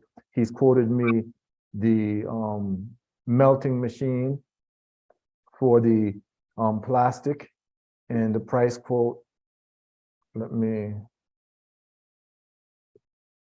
figure out the price quote. I'm going to tell you the price quote. So, Brother Heru, Yes. I have a question. Yes, please. So you're saying that you could just walk into any part of Africa today and begin to do this, or are there certain things that you have to do with the government in order to be able to begin doing exactly what you're saying here? Okay, so I mean, there's two things. You could literally walk into Africa and begin doing it. Yes, you could. But if you're gonna do like real big projects, then I would advise you would set up a business and have a bank account. But a lot of these construction businesses is really cash and carry. So a lot of times you might have the bricks. Let's say you have like 1,000 bricks set up in your yard. Someone will come and say that they want to buy the bricks from you, and they will come with cash to buy it. So it could be a cash business. So the cistern that I built in Ghana, I had no permits. I didn't go to the government, nothing. We just started digging the ground. Really? And we did it. And that's one of the things about Africa too. That's one of the things about Africa is not too many people are going to stop you from doing what you want to do business-wise. And what does a cistern approximate cost? Like something like that? What was your? Yeah, so when we did the cistern, we did it. So as you know, the man in the VI, they build for like hurricane. Right. So they went overboard. They built for category 5s. So they went overboard in the building. They added all type of, the iron rebar every place. And, Correct. they did the concrete pour. So we had to hire a truck. So we built a 45,000 gallon cistern for a little under 28,000 US. However, because we're using a block system, we're now able to build the same type of cistern, size of cistern, using block for the walls instead of pouring concrete, because that was our main cost. We can now build that for 4,000. Oh. Yeah, we were able to take we were able to take the cost, and we'll be able to do it for even cheaper because we have our own block making machine. So we don't have to even buy the blocks retail. We'll be making our own blocks. So we'll be able to build them cisterns for probably 2,000 to 3,000 and sell them for probably 6,000. So that we make, our profit, and the customer is able to have a cistern that's going to last them over 500 years. They'll never have any more water issues. Awesome. And then we're going to build houses on top of that. And we're going to try to build those houses for like 10,000, 15,000. So then we're going to add solar and batteries to it. So it could be off grid. That might cost another 8,000. So now you're looking at 28,000 to have 28,000 cost to have a cistern and solar. Solar. Yeah. Awesome. So you buy the house now. So that means that we could even mark it up to 50,000, where we'd make 100% profit. So that anyone would buy a house that's a 3-4 bedroom house for 50,000. If with the purchase price, you get an electricity solution, solar, and you get a water solution forever. That house becomes a very valuable house. And this is a model that, especially people in the VI, because cisterns are so natural, going to Africa as someone in the VI who understands cisterns, you could hit the ground running, because every house needs a cistern in Africa, every house. So we have Priest Germain, you have your hand up? Yes, Honorable, blessed Lord, give thanks to him for the reasoning. It was full of information. I'm learn a lot, and I'm somebody that is very eager, along with my Empress, to return to Africa. And one of the questions that we have is about the patterning of the machine? Like, are they being patterned in any way where somebody can't steal your design and da da da? You know what I mean? I don't know if Mr. Kamara is patenting his machine designs. He is just making the machines. I meet him. I've been talking on the phone with him, and we placed an order already for the machine. Just to give you some sense of prices, if he wanted to do the plastic bricks, so the plastic shredding machine he can do 200 kilograms per hour. He can do that for $6,000. And then the melting and the sand blending machine, he says that would be $18,000. And then the interlocking block machine is another $1,600. So a little bit under the cost of a Honda, a 2-year-old Honda, you can own all of this equipment and make plastic bricks and sell to the market and make a lot of money. Yes, why not? Give thanks for that info, you know? Yeah. Yes, why not? Give thanks, Honorable. Are there any other questions that people have?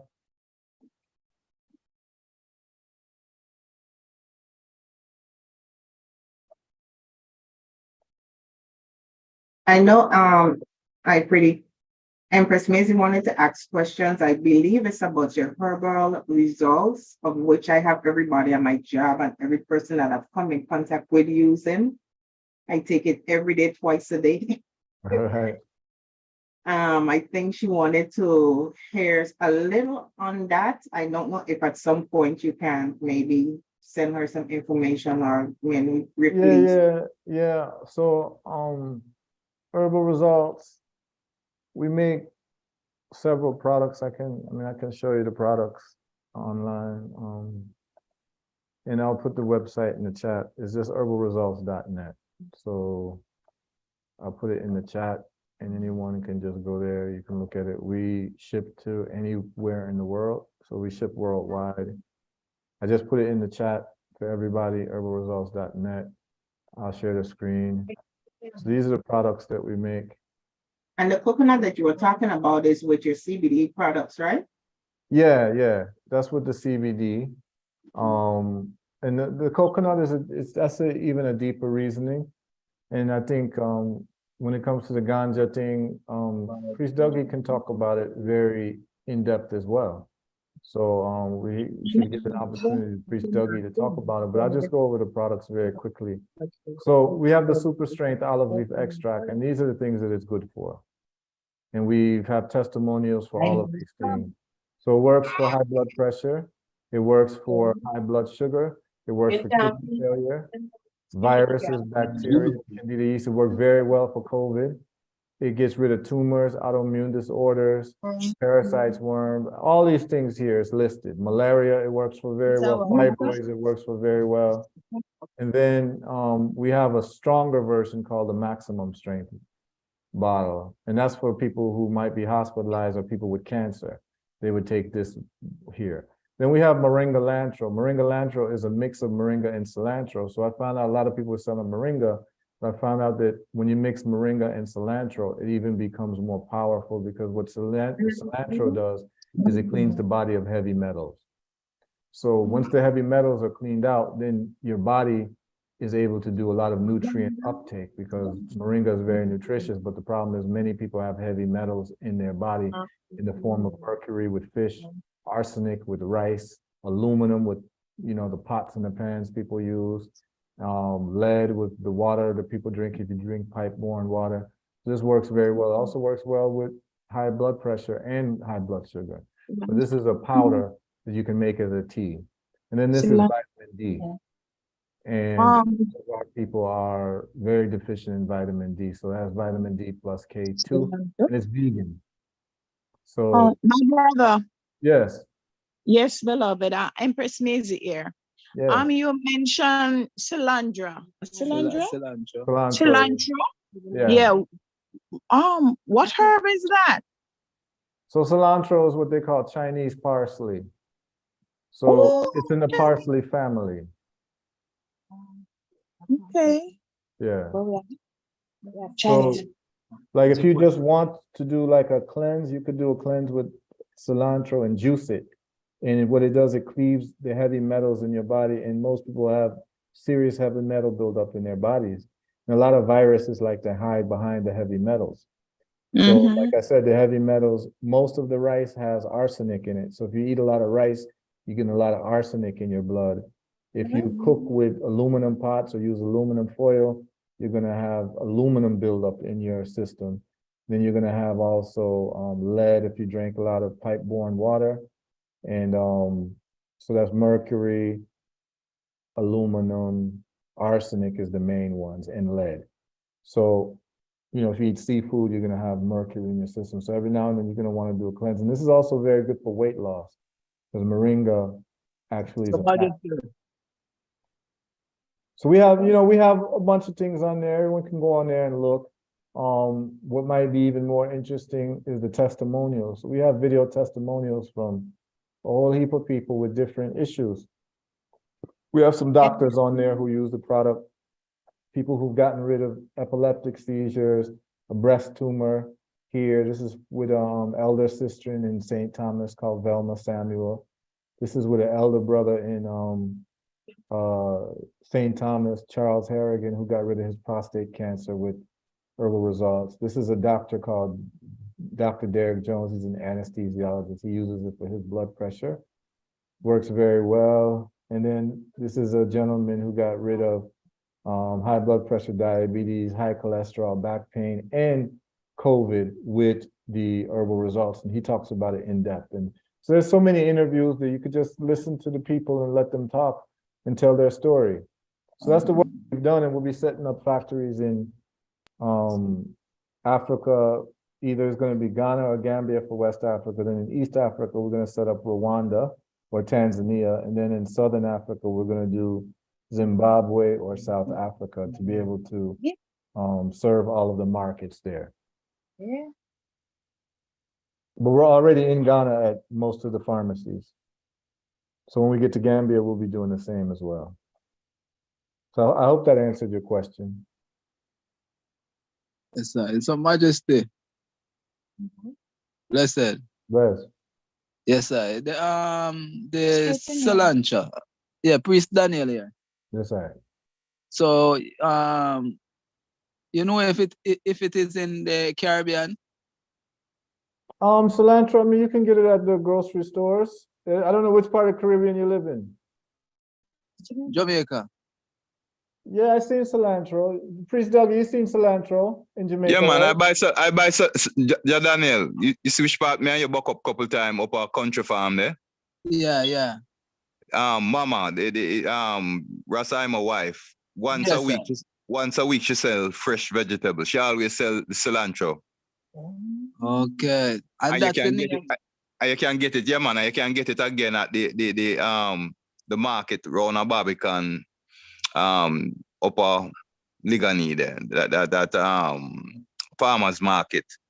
Yeah, I know that market up there. But yeah, which part Ligani, Muta right? and all of them always play music and thing. Them sell a lot of that there too. Yeah, man, it's in Jamaica. You just have to check it out. And Jamaica, they call it cilantro, or they call it Chinese parsley there? No, they call it cilantro too. Okay, cilantro. Okay. Yeah, just like Trini. You know, I learned about it from the Trini people some time ago. All right. So you could make it in tea form, or you just boil it and drink it. Or you do like a vegetable, you know, Virgin. It's like a herb, but it's just something I use in my salad. I use it in all kind of different ways, you know. I extract it. So when I make my green juice, I extract it as well. Okay. Give thanks. My Lord. Yeah. What's him? Anybody else have any questions? So right now I can tell you a one-way ticket to West Africa from New York, Gambia, I'm booking a ticket today. It's $461. US? US. Round trip from Miami to Rwanda, I've booked tickets for $800 US.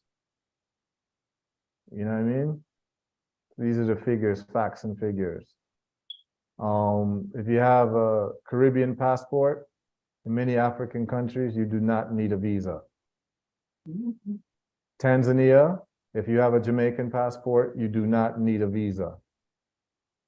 Most places in Africa, yes. Brother Heru, how easy or hard it is to set up a business? Okay. Yeah. Yeah, so different countries, they take a little longer. Rwanda is the easiest place to set up a business. You can set up a business from you land at the airport, you get a Rwanda phone number, you can set up the business online, and you will get your business registration documents the next day through email. And it costs nothing, $0. In Ghana, you have to pay around $300. And sometimes it took me up to 6 to 7 months to get my business license in Ghana. In Gambia, my business license took 1 week, 2 weeks. What about South Africa? South Africa, I haven't been there yet, so I don't know the run-ins there. So different places, they have, different, spaces of time that they take. But, wherever, what I would say is like, if you've never been to Africa, you want to go to Africa with somebody from there or somebody who knows how to move around there. Just like anyone who comes to Jamaica for the first time, right? You need to be there with a Jamaican. You don't want to go there and not know Jamaica, because you're not going to see the Jamaica you're supposed to see, or the opportunities or links you're supposed to make if you don't have a brethren or sister who can take you around. The same thing with Africa is you want to go to Africa with somebody who's familiar with that particular country you're interested in. The number one country I would say right now in terms of Africa to live, I would say is Rwanda. Rwanda is very advanced. It's a very beautiful country. Actually, that's what you see the image behind me? That's Rwanda. Rolling hills, green, it's lush. There's no potholes on the road, there's no crime. There's an ability to do business. Yeah. At some point you were, just before COVID, you were planning a trip to Rwanda. Yes. And we're inviting ones who wanted to come. Is that something that is still on the? Yeah, so I'm going to be in Rwanda in April, and several brethren are going to meet me there. But what I'm going to do is I'm going to open it up for people probably sometime this summer when people have more free time. And based on the level of interest, it's no problem for me to fly to Rwanda and give people a tour. But I will tell you, if you go to Rwanda, you're not going to want to come back to wherever it is that you live in. I can tell you that right now. Because you're going to be in a Black country with so many opportunities and so many possibilities, in a well-run government with no corruption and cleanliness. The air feels so good. The roads are so beautiful. I mean, really and truly, I probably just need to do a whole presentation just on Rwanda. But the last most people heard about Rwanda was the genocide that happened in the 1990s. But what they've done and turned around the country, it's number one. And I'm born in Ghana, but I prefer to be in Rwanda. You know what I mean? And I could show some videos of Rwanda. You see it, you wouldn't even believe it. But they solved a lot of problems there. The government thinks straight. I'll give you one example. So like if you're coming from Jamaica, you're coming from different parts of Africa, one of the biggest problems on the roads is the speeding taxis and buses. They drive very dangerously. They kill a lot of people. Well, in Rwanda, you can't drive a taxi or a bus or any public vehicle that carries the public without having a thing in there called a speed governor. It's a device that you put on the engine and doesn't allow the car to go faster than 30 miles an hour. So you don't have them problems in Rwanda. The government there solves problems. The government there is a Pan-Africanist government, and they're issuing special citizenship to any Africans from the diaspora who they have what you call special talent. So if you're an engineer, if you're somebody who wants to contribute to Africa and you're a business person, they're going to fast track citizenship for you. And I have evidence of that because there's a video of me talking to. Daniel, I think we're gonna have feedback from you. Daniel, I think we're gonna have feedback from you. I didn't hear that. It seemed like it was a lot of echo. Yeah, sound better now. Yeah, I didn't hear what was said. I think someone said something. Talking to the host. She was talking to the technical host. Oh, okay. Yeah, so I mean, there's a lot of opportunities. I would say, you know, if the brothers and sisters of this group are interested, I can put together a trip for Rwanda. We can all go, whole of vibes. We can also check out Tanzania, Dar es Salaam, whole of vibes. Can go to Nairobi because all of these cities are 45-minute flying distance from each other. You can fly from Kigali, Rwanda to Nairobi in 45 minutes.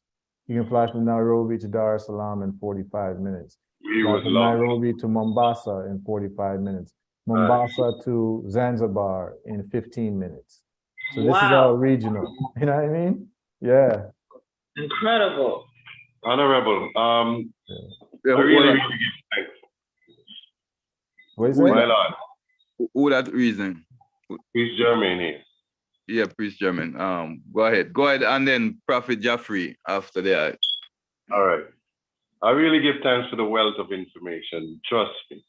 I myself is from the Virgin Islands, and hear you speaking about the system, knowing that that is a part of I&I building code, and that is definitely true. You know, as a man of very talented, you know, in certain areas, and one of my gifts is being an electrician. You know, so I know how to run wires, how to set up paneling, but I want to know, like, if there's any further training, like from your end on that, like if someone is more interested in like what you have done with the solar panels, is there any kind of training formally Yeah, man. that I can pick up, you know? Yeah. So I trained at the U.S. Solar Institute in Florida, but that was more book training. What you could do, because you're already an electrician, for solar, you know, all you're doing is really you're converting DC electricity to AC electricity. So you have to understand inverters, just the sizing of a system, and then roof work, because you're putting it in on roofs. You know what I mean? That's the only gap of understanding that you would have as an electrician. You already are ahead of the race when it comes to solar because you are an electrician. I had to learn voltage and amps and all them calculations, you know what I mean? But you already, you know all of that. You know all of that. So what I would suggest to you is that in which island you in Virgin Island? Well, I'm from St. Thomas, but right now I'm really residing in St. Kitts. Yeah. Oh, you're in St. Kitts. All right. Yeah, man. Yeah. So what you can do is in St. Kitts, find out who's doing solar installations in St. Kitts and take a couple hours out of your week and just go and just, you don't even have to tell them you want to be employed. You know, you could just tell them you want to just learn. Yes, my lord. Internship, just a couple hours a week, because now you'll leave with a wealth of practical information and you will pick it up. It probably will take you 1 week to learn everything you need to learn because you already is an electrician. Sure, my lord. You know what I mean? You understand grounding wires, you understand neutral, you understand all those things already. Yes, sir. So yeah, it would be very easy. You could just take 1 week out of your life to just kind of embed yourself with a solar installation crew, and you'll learn everything you need to learn. Most of what you're gonna learn that you need to learn is the roof construction part, where you're doing the panels, where you're laying the panels. That's it. All right, gotcha. Something else too about that trip that you're taking to Rwanda. Yeah. Definitely, that could be organized as a group effort. I and Empress, we'll be there. Trust me, we'll be there. Give thanks, my lord. Yeah, man, no problem. Prophet Jaffrey, floor is yours. Blessed love for all the family. Give thanks for the study group. You know, blessed love, my Lord and Empress. Honorable. Give thanks, Majesty Heru. Give thanks to all the info. You know, I came in kind of, you know, on the latter end of it, but I see the fullness of it, and I really glorify, especially on the Rwanda, because even I was paying attention to the president, Paul Kagame, and he's really evoluting Rwanda into the future of Africa in a lot of changes, like you said. He's bringing into industrial and even aligning it to a whole advancement of Africa. So I give thanks for that. I have one question. Over the years, as far as even visiting the Africa, there was a concern of vaccines for certain medical situations. I know I probably missed the early portion of it, but I don't think we tapped on the actual requirements for certain states. Like I know, like you mentioned, with a Caribbean passport, repatriation, moving back and forth in certain countries is a bit more liberal. But I know they had a standard of certain vaccinations as cholera and malaria, and even you mentioned earlier in the reasoning of you contracting malaria. Yeah. How is that process still today in this present time?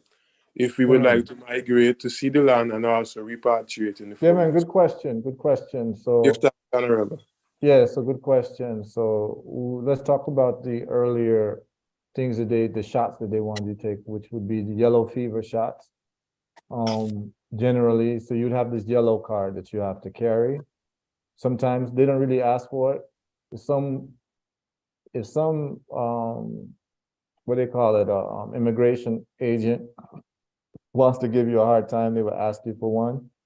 But I have a link to get a card, so don't worry about that. When you want a card, just link me. We just send you a card, Bridget. So you don't have to take no shot. You know what I mean? Now, in terms of actually catching malaria, the olive leaf extract that I make gets rid of malaria very quickly. So you'd be covered with that. You know what I mean? Anytime you come to Africa, man, I send you some free bottles that you could carry with you. You start to feel any like malaria, you just take it, it'll wipe it away. So you don't have to worry about that in terms of practical sense. Now, in terms of the COVID vaccine, when COVID was hot, around 2020, 2021, many African countries did have a vaccine requirement, but they've all been lifted. So I haven't seen any of them come back into place, but I know in certain places, in Ghana, Nigeria especially, you can get a vaccination card if you have the right links. You know what I mean? So all of it is just about human relationships. So all of that can be taken care of. But right as of now, you can get to Africa without a COVID vaccine. Any country in Africa, unless they change something today that I don't know about in certain countries. But I give thanks because at least the human relationship we're developing with you right now, that you could give that clearance. So we glorify that, glorify it. Yeah, and I will tell you this. I'm talking to a group, and I surmise that most of the brothers and sisters here is Rasta. In Africa, they love Rasta, you know, like big time. Like yeah, you go Africa, you know, the children will start running after you to hug you. Rasta has a very good reputation in Africa amongst the general population. Around maybe like church leaders and things like that, like it is in the Caribbean, those conservative people might be kind of weak when it comes to understanding the importance of what Rasta has done for Africa. But generally speaking, the youth love Rasta. And for instance, in Kenya, the #1 music in Kenya is reggae music. And I don't mean dancehall, it's roots reggae music. To the point where, you know, Don Carlos, the reggae musician Don Carlos? Yes, honorable. Yeah, he can only play in a football stadium. So they have a big stadium for him. They love the music so much. It's Rasta right? Yeah, he can only play in football stadium. That's how much people will come to see him. Right?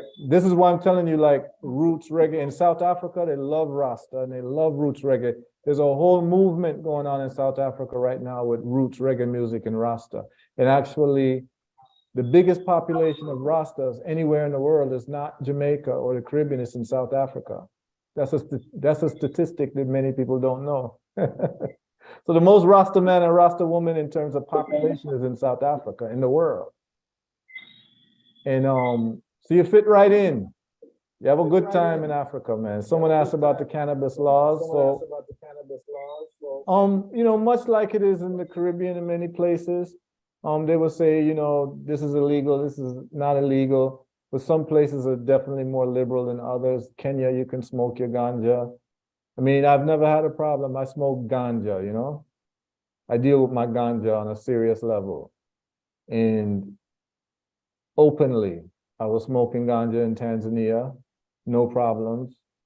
Kenya, no problems. Rwanda, I was smoking. They say it's illegal. I didn't do it out in the open because they have a lot of security around Rwanda. And that's why there's no crime there. So it's not something I would smoke in the open. Ghana. Gambia also is very liberal too.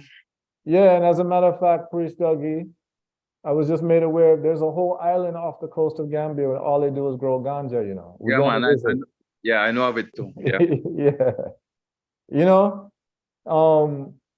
And then so Africa awaiting its creators is really the fact, and we just have to just stop centralize it and realize it. It's a great information.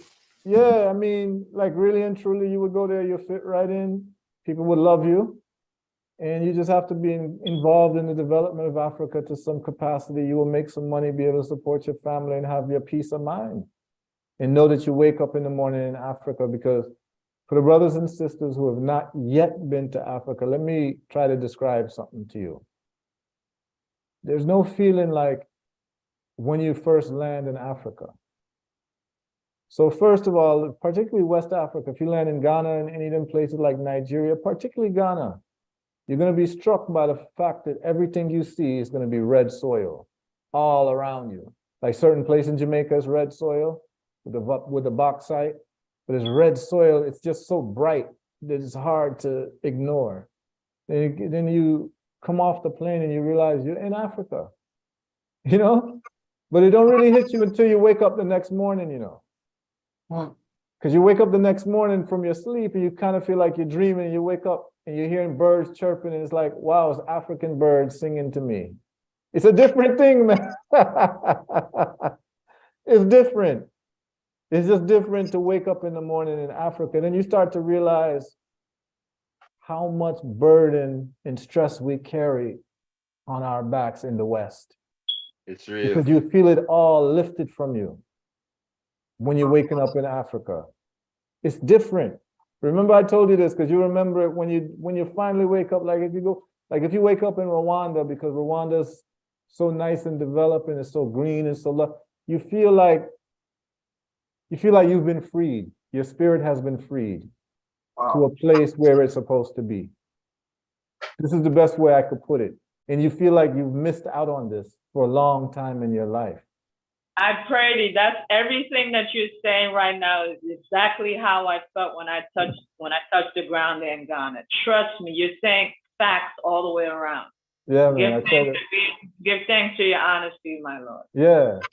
You see, so once you deal with the thing of like, yo, I'm really in Africa, you start walking around, looking around, you're like, yo, I'm really in Africa. But what you'll notice too, especially if you come from the Caribbean, especially Jamaica, you start seeing people that look like your brethren and sister and family members. You start seeing places look like Jamaica. Many places in Ghana look like Maypen. Many places in Ghana look like Santa Cruz and Magati. All them type of areas I've been in, Portland area. That has been expressed by a lot of repatriates, a lot of I Bobo brethren that trod in, that's living there right now. That's one of the sentiments that they always share. It coming like Jamaica in the 60s. Yeah. And I've heard the same thing said about Tanzania. So Tanzania remind us a lot of our rural area. Yeah, man. And like Tanzania, one thing you would notice about Tanzania, particularly if you're in Dar es Salaam, is so one of the really interesting things when I brought the brethren there with me from St. Thomas, because they're used to, and any of you all who live in very mountainous countries like a Dominica or Grenada, you will always wonder at how these skillful men build houses on cliffs so effortlessly. And they just do it. And they build and they build and they build on like really serious terrain. in beautiful houses, right? Well, many parts of Africa, especially Tanzania, and like in Ghana too, it's pure flat land. So when I was showing the brothers, they were just looking and they were like laughing because it's like, wow, we can build on flat land. Like it made the building so much easier, you know? And in Tanzania, you see flat land from one end of the horizon to the next end of the horizon. There's so much land in Tanzania that's just empty land. It's unbelievable. And in Tanzania, in Dar es Salaam, I never seen so much fruit and vegetables in my life. You just be riding down the road and you just see, you know, people with their, you know, selling their fruits and vegetables, and you see colorful watermelon, papaya. I never seen so much food in my life. I never seen so much food in my life, and the price of food is cheap. So I'll give you an example. In the Virgin Islands, as of 2019, the price of one avocado was $4 US. Yep. In Rwanda, the price of one avocado was 20 cents. And the avocados are far superior in Rwanda to what I was having in the Virgin Islands. It's 20 cents. And then if you go to Burundi, which is next to Rwanda, the price of avocado is 5 cents. So you see how little money you're spending on food, and the food is organic. So you're getting a better return on your life investment by living in Africa. You only have one job. You have to solve your cash flow issue, monthly monies. And I'm just saying the block machine is one of the most practical ways to solve that when you hit the ground, because you'll be able to make something useful that people will buy from you because Africa is under construction. You could even make it so you're selling blocks to other brethren and sisters who might come from abroad who want to build a house, because they'll be able to build their house much cheaper. You know what? You know what's funny, brother Heru? Yeah. This concept that sounds novel to a lot of ones, like I was sharing with you when you were here. It's a concept that came up long ago when I, Bobo Ashanti, first started to try the continent. It was one of the first suggestions of brethren, you know, getting a block machine, you know. And now I see this is like 30 to 40 years later, and the concept is still a novel concept. Yeah, especially interlocking block machine. Anybody would prefer to build with interlocking blocks as opposed to regular blocks because you don't need mortar. Mortar is a huge cost. So now if you have that and you're one of the only people who have it, people are going to purchase from you. Definitely. So I just trying to just give all my brothers and sisters a cheat code to being able to live in Africa and make continuous money with very little effort. Sustainably. Yes, with very little effort and very little investment. And you can build your own house for cents on the dollar. Priest Alonzo, I see you have your hand up. Unmute and Blessed love. Sir. My Lord. Yes. Blessed love. I was meditating about the boreholes. Is that a good investment? Well, yeah, you can, if you mean like making boreholes like a borehole machine? To get water, to dig for water. For people who buy land. Yeah. You mean a machine? Yeah. A machine that would dig boreholes for people?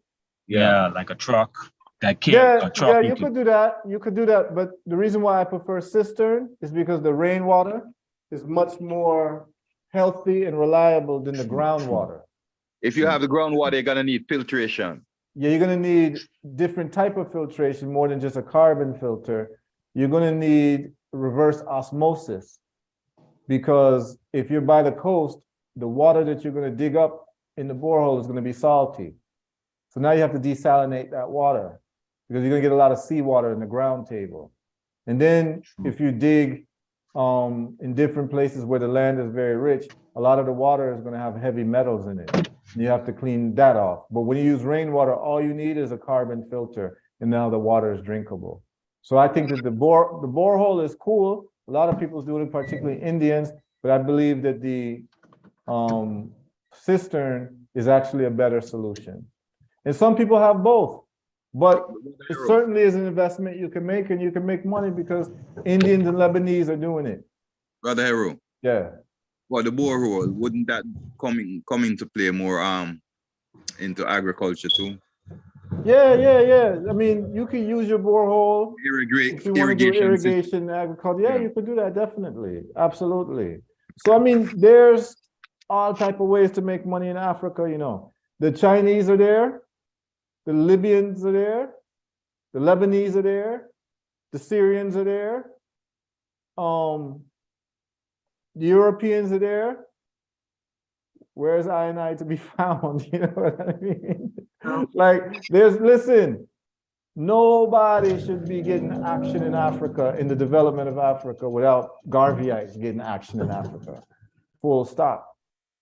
There's no way a Lebanese man should be making more money in Africa than a Rasta man or a Rasta woman. Because we love Africa more, we have better intentions for Africa in terms of Pan-Africanism. You understand? And when we go to Africa and do things, we're not going to get into someone being from this ethnic group and that ethnic group because we're Pan-Africanists. So we're actually good for Africa in terms of our mindset. More of us need to be there. More of us need to be in Africa.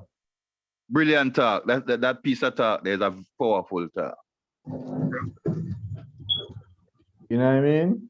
Yeah, because I and I as Pan-African, we love Africa in its entirety. Exactly. So we are not caught up in the tribal politics No, and the separation. in country politics in Ghana versus Nigeria and those type. I don't care. I'm born in Ghana, but I'm as much Nigerian as I am Ghanaian because I'm a Pan-Africanist. Surely. I'm comfortable in Nigeria like I'm comfortable in Ghana. I'm comfortable in Rwanda like I am in Ghana. Yeah, burn xenophobia, man. Burn out xenophobia. Yeah, man. So that's why I'm saying that more of us have to be there. But what has stopped us is the economic part. And so what I'm trying to show everybody is there's an economic solution to what's been holding us back, because we have everything besides the economic answer up until now. And I'm just telling you, I'm going to do it. I'm there. I will be there February. The machine gets there February 24th. I'll be there. We're going to hit the ground running. We're going to be making blocks, 4,000 blocks a day. So I'm showing everyone the model. So even we can revisit this like sometime in March when I'm there, and I can show you everything so that you can see that this is real. And then you can just plug in, get in where you fit in. You know what I mean? You buy a machine and I'll show you, you know, where the different markets are for you to sell your blocks. Simple. You don't have to do anything that I've already done. I just show you what I've done. That's what being a pioneer is, you know? I'm going to show you how to make good money in Africa. Because to me, and I said it to Priest Dougie, I have a saying, because one of the things that we've done wrong as Black people, we always try to go to Black millionaires to solve our problems. So that usually comes in the form of entertainers, athletes, them type of people. And we say, oh, Oprah, we need to get Oprah to donate $1 million to, you know, whatever cause we think is a cause for Africa. And that's been our modus operandi for some time when it comes to fundraising, is trying to raise money from rich, wealthy Black people. And what I'm saying is that it's easier to make a Pan-Africanist a millionaire than it is to make a millionaire a Pan-Africanist. So what I want to do is I want to make sure that all the Pan-Africanists know the step-by-step procedure of getting good money in Africa. Because I'm gonna end what I'm saying with one story. And I told Priest Dougie this, but this is a very poignant story. In 2019, I was in Tanzania. I was in Dar es Salaam because when I was there, I was looking at setting up a factory for Herbal Results. And as part of the factory, in making my products, I have to have bottles for my products, right? So I had to find a company that makes bottles in Tanzania instead of importing the bottles from the United States, because that's going to be expensive, right? So my brethren in Tanzania said, yeah, man, there's a place I can take you. So we went. we went to the bottle factory, and it was run by an Indian family. And the youth man who was running it looked like his father probably owned it, but he's like probably in his 40s. And we're sitting down talking, and we negotiate good prices for the bottles. So when you go to a place like Tanzania, all East Africa, if you're doing high-level business like warehouse, factory, them type of thing, you usually have to talk to an Arab or an Indian. They're controlling the commerce of East Africa. So, I was talking to this Indian guy, and we get very like comfortable with each other. He's a very nice guy, you know, we're talking, and we come to good terms on the bottles. And then like, we get to talking, you know, and I just ask him like, where you from? And he tells me, I'm from Tanzania. And, you know, I just kind of smile and I just look at him. I says, no, but like, where you really from? Like, where your parents from? And he said, India. And I said, oh, okay. India. So like, you like it in Tanzania? This is what he said to me. Listen very carefully. Me and my brethren from Tanzania sitting there. He says, I love Tanzania. I said, more than India? He said, India, we only go there for vacation, like holiday. And listen to the reason why now. He said, I love Tanzania more than India always. And the reason that I love Tanzania more, to tell you the honest truth, is because there's no competition. No competition. So what he was telling me was he insulted me and my brethren and didn't even realize it. Because what he's saying is that he's in Tanzania, and his family is the only family that makes these bottles, which means that every single bottle that's in Tanzania either is imported or runs through the bank account of his family. And he can't get money in India like that. And they're the only game in town in Tanzania, so they basically have a monopoly. But he told me this, and he said there's no competition because he did not fear me or my brethren ever having the temerity or the gumption to ever put up a factory to compete with his, because they're not scared of Black people competing with them. Because that's not the norm. Yeah. All right. So look, all of us have read on Marcus Garvey and all that, and Marcus Garvey gave us specific instructions. For us to get out of the situation that we're in, we're going to require scientists par excellence, which means we're going to need engineers, we're going to need factories, mechanical engineers, electrical engineers, all these people working together to develop Africa under the banner of Pan-Africanism, because Africa will be industrialized. The question is who's going to do it. And if it's not me and you, it's going to be other people, and their children and their legacy is going to be taken care of while they're being billionaires while we aren't competing. So it's time for us to compete, brothers and sisters. That's just what it is. It's time for us to compete, and I love competition because it brings out the best in me.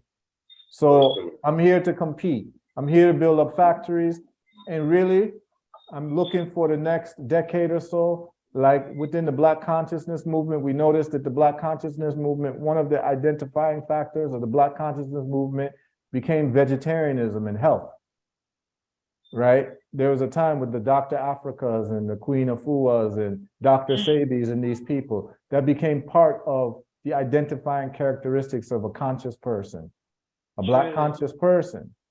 And then also through the influence of Aito, through Rastafari, that became part of the profile of characteristics of how you would say this person's a Black conscious person. And what I want to do is I want to take that further, where the identifying characteristics of a Black Pan-Africanist serious person would be that we have to own factories.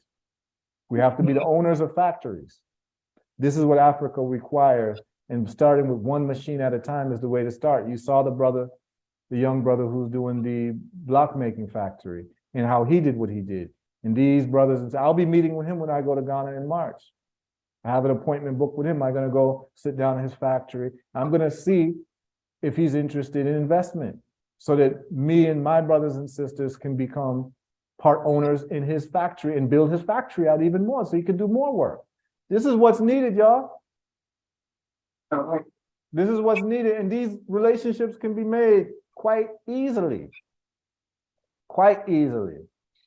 It's just about booking a ticket, walking the ground, linking arm in arm with brethren and sisters who's already experienced, and just enjoy yourself and help develop Africa and make money while you're doing it. And this is the model for it. You know, you can listen to all your roots and culture, smoke your ganja and all of that freely in Africa, and then build Africa at the same time and become legendary for your generations to come, because you'd have played a role in really developing Africa to becoming a world superpower, which is the only direction Africa has to go. So we can start implementing certain laws I would like to see, like there should be no raw material should ever leave Africa. Anything to leave Africa has to be a finished good. True. But we can't enforce that right now because we don't have the strength to do it. But once we have the factories and we can take over governments and we can start buying elections, just like any other people do, we'll be able to influence and put down whatever policies that we think is necessary. But it's for us to do it. Yeah, my brother. My Lord. Brother Heru, may I ask you a question in regards to your last name, Atta? Yeah. Are you a twin? Good question. So, the history of my last name. So, my great grandfather was a famous king in Ghana called Nana Ofori Atta I. He was the king of Chebi, Abuakwa State, the kingdom, which is what they call the Achim Kingdom. And when you ascend to the throne, they blindfold you, and there are ancestral thrones of the founders of the kingdom, the original founders of the kingdom. So there may be like 7 different thrones, and they blindfold you and turn you around, and you have to pick one of them. So when he picked one of them, it was what they call the stool, is the Ofori stool. So he was born a twin. So his original last name was Dankwa.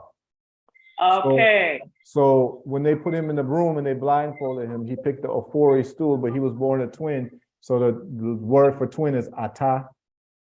So he became not just Ofori, he became Ofori Ata. And so that's my last name coming from my great grandfather. Give thanks, Honorable. Yeah, and when you go to Ghana, you'll see a lot of Ofori Atas, because my great grandfather had 39 wives and 78 children. So I have a lot of aunts, uncles, and cousins. Wow. Yeah. Wow. Yeah. I'm aware of the artist too, Ofori Amposa. Okay. Yeah. Yeah. Because I was telling my king man, I said, I wonder if he's a twin, because I know Atta is a name that they would typically give to twins. Yeah. So that was, but give thanks for sharing that information. Yeah. Are you going to share your personal information about how ones and ones can get in contact with you via email or WhatsApp? Yeah, absolutely. It's on the website, herbalresults.net, but I can put my personal email right here, heruspeaks@gmail.com. Okay. And then you can WhatsApp me. This is my phone number, personal.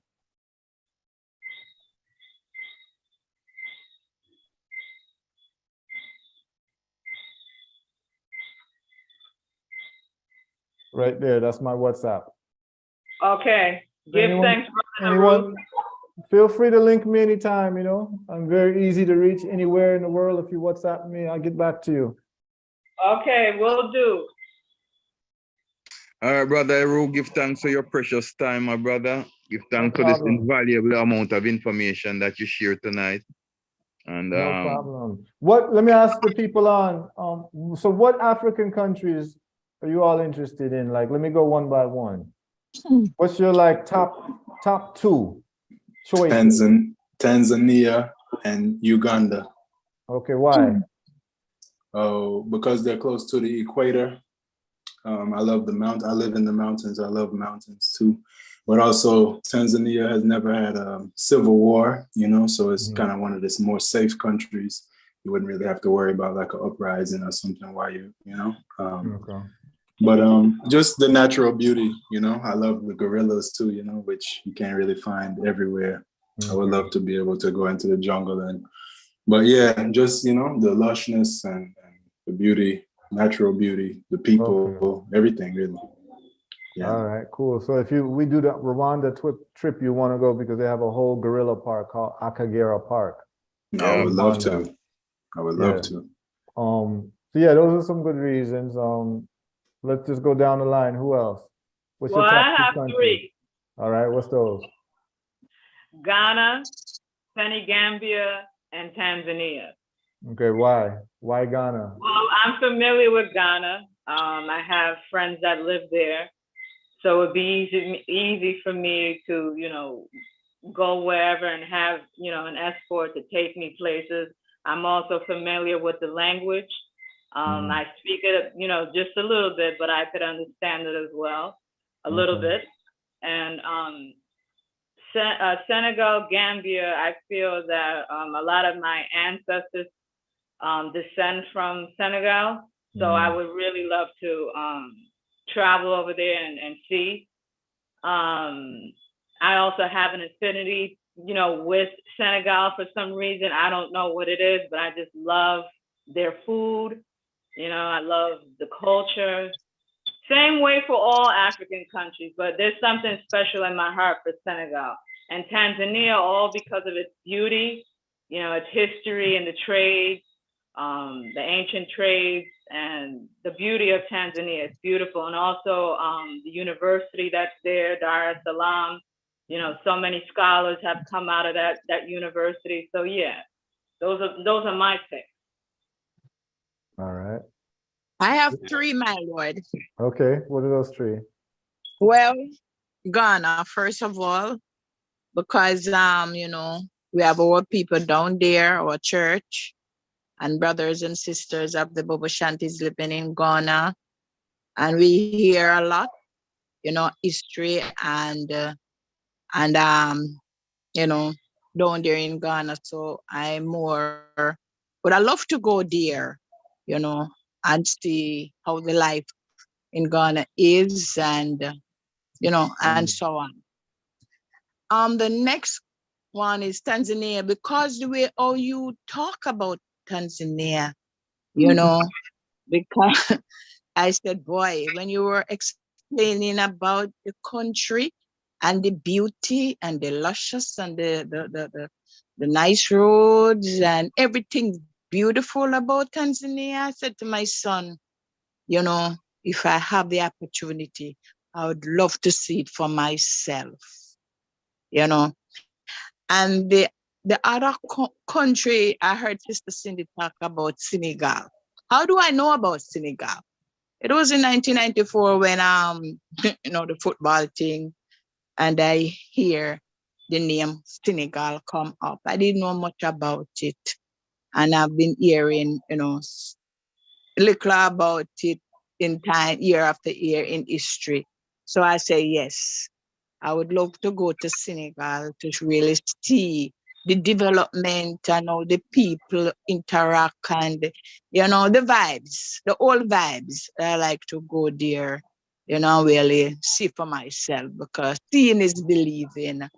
And I believe in that, and those 3 are but I don't not say I love all my African states. I would love to go to every one of them, but those are my children. Sentiments too. That's my sentiments also. Take me with you, Mama Maisie. Oh, we are going together, beloved. I'm not leaving you all.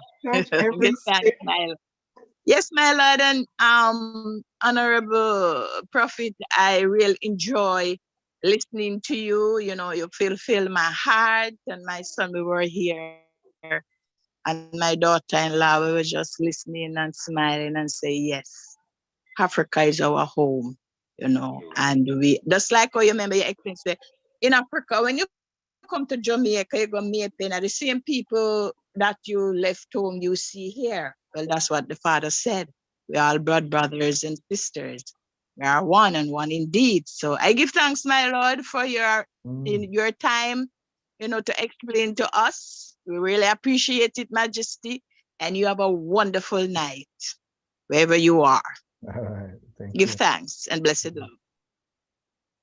And my love, my sentiments exactly, Empress Maisie. I want to touch every space, but particularly Rwanda, because from the first time, Brother Heru, you spoke about Rwanda, I just fell in love, just knowing how clean the space is, how clean the air is, where they came from to where they are now, and I think that would just be something so positive, as a positive energy space to be in.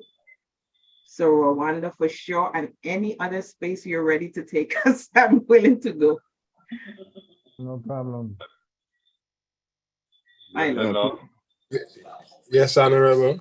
I glorify. I'm on have like three still, I would like to go to Ghana, Ethiopia, and Rwanda,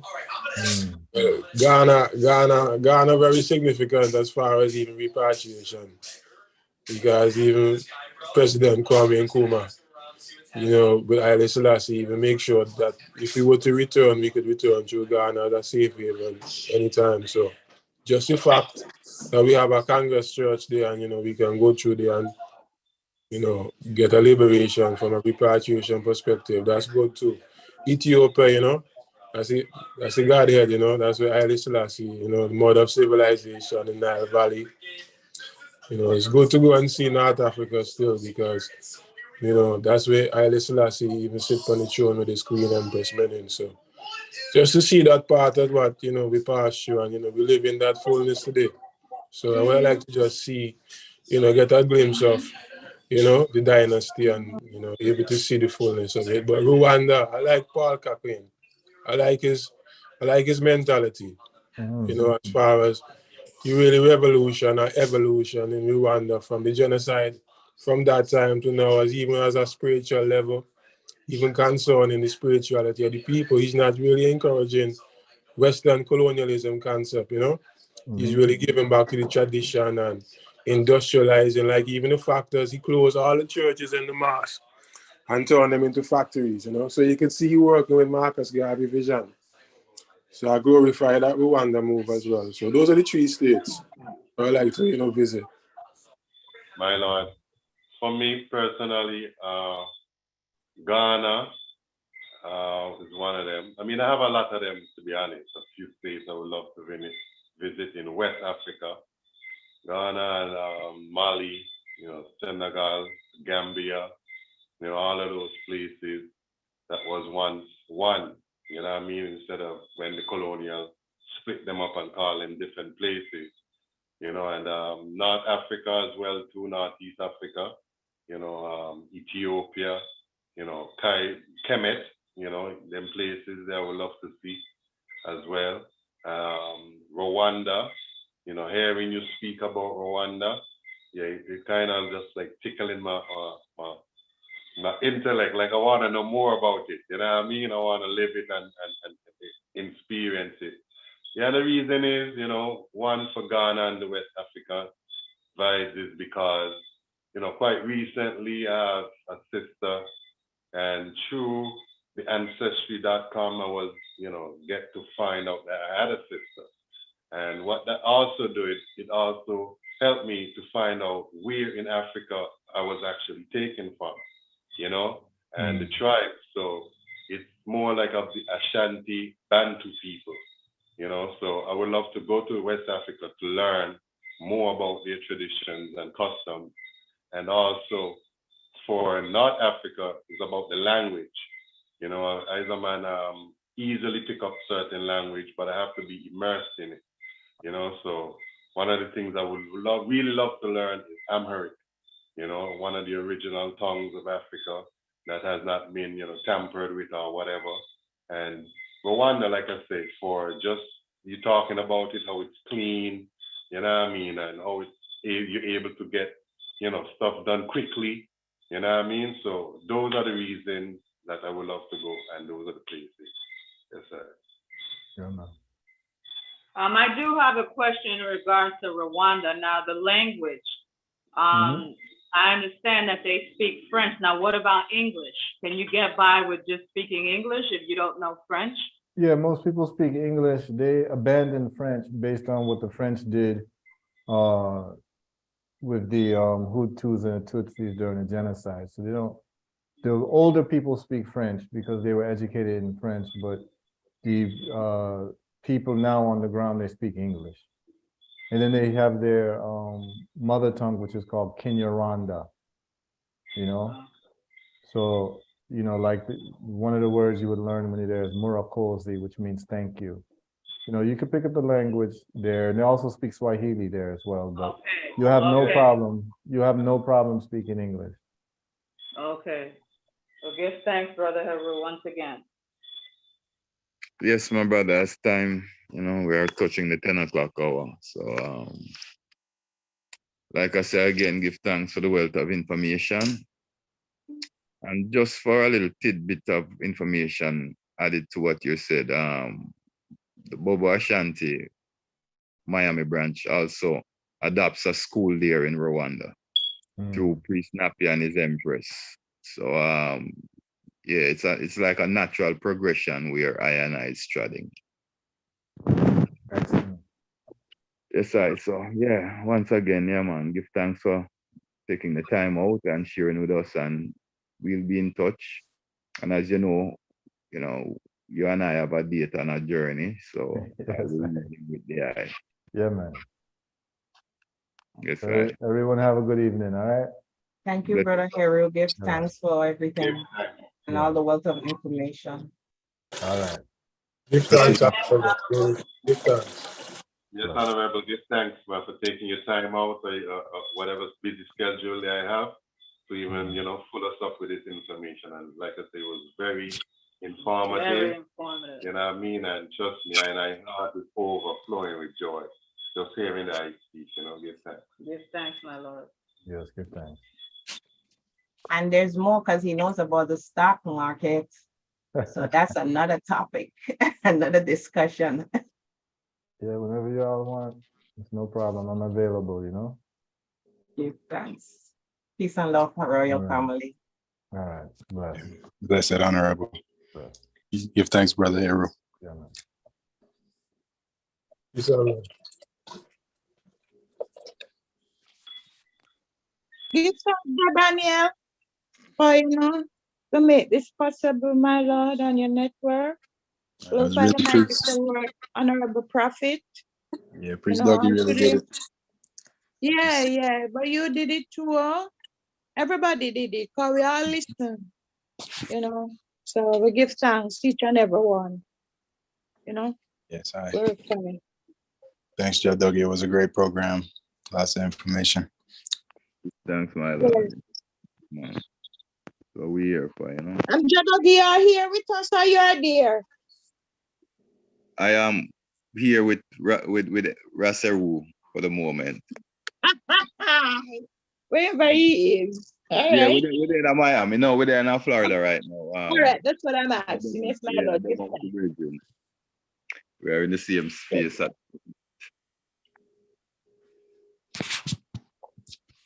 right, guidance. Love.